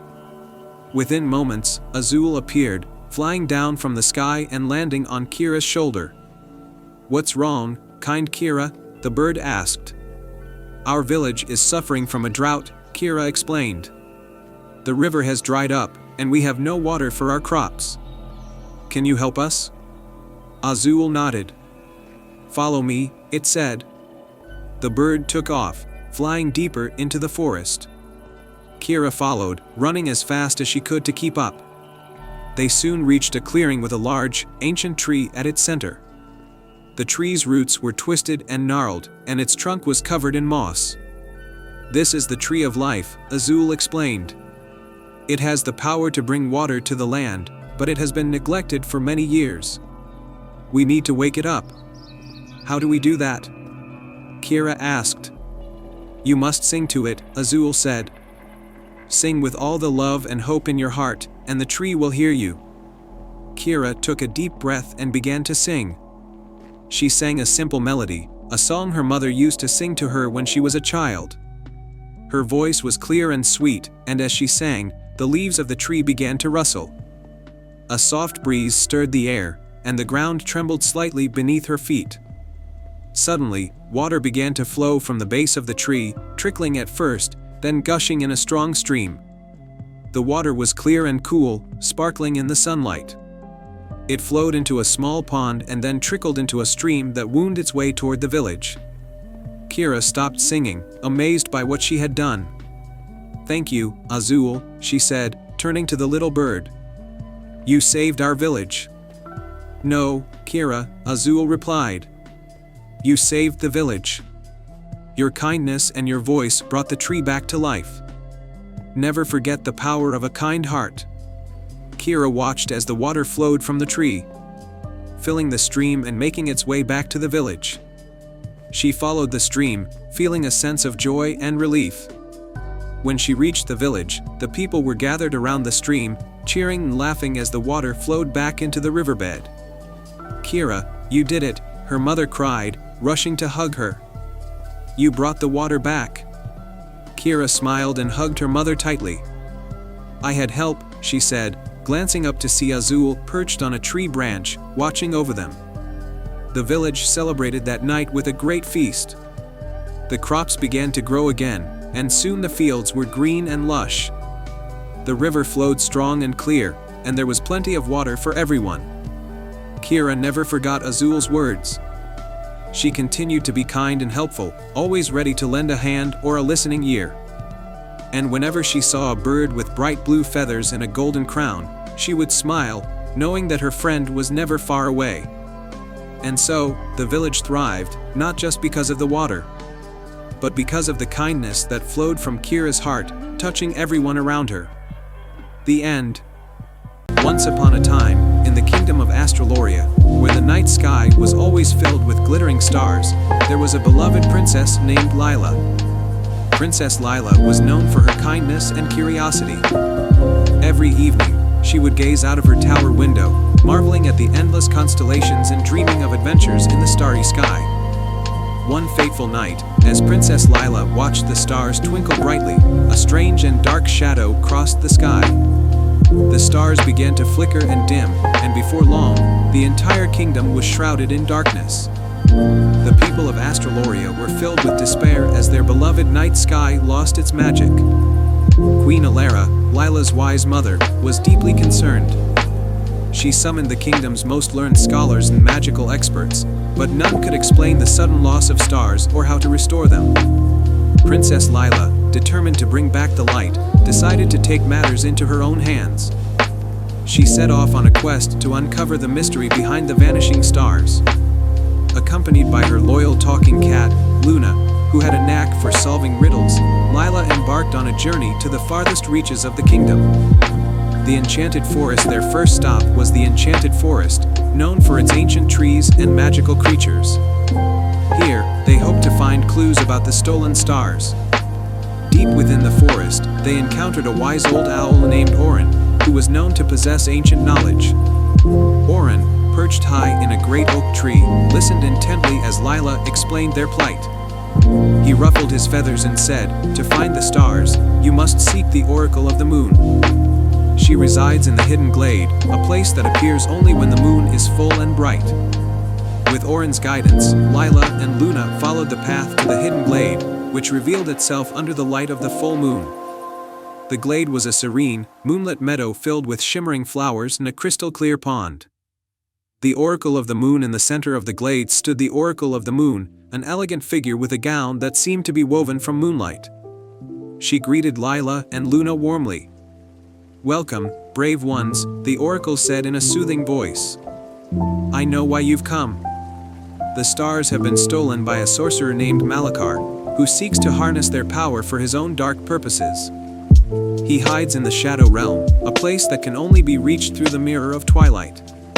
The oracle then gifted Lila with a moonstone pendant and a map to find the Mirror of Twilight. "This pendant will guide you," she said. "And remember, only those who approach the mirror with pure intentions can pass through."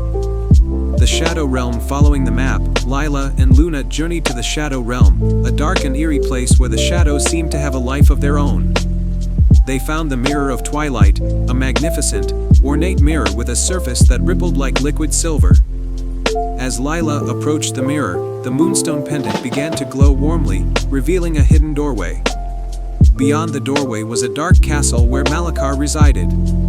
Inside the castle, they found Malakar in a grand hall, surrounded by the captured stars, which were imprisoned in enchanted glass spheres.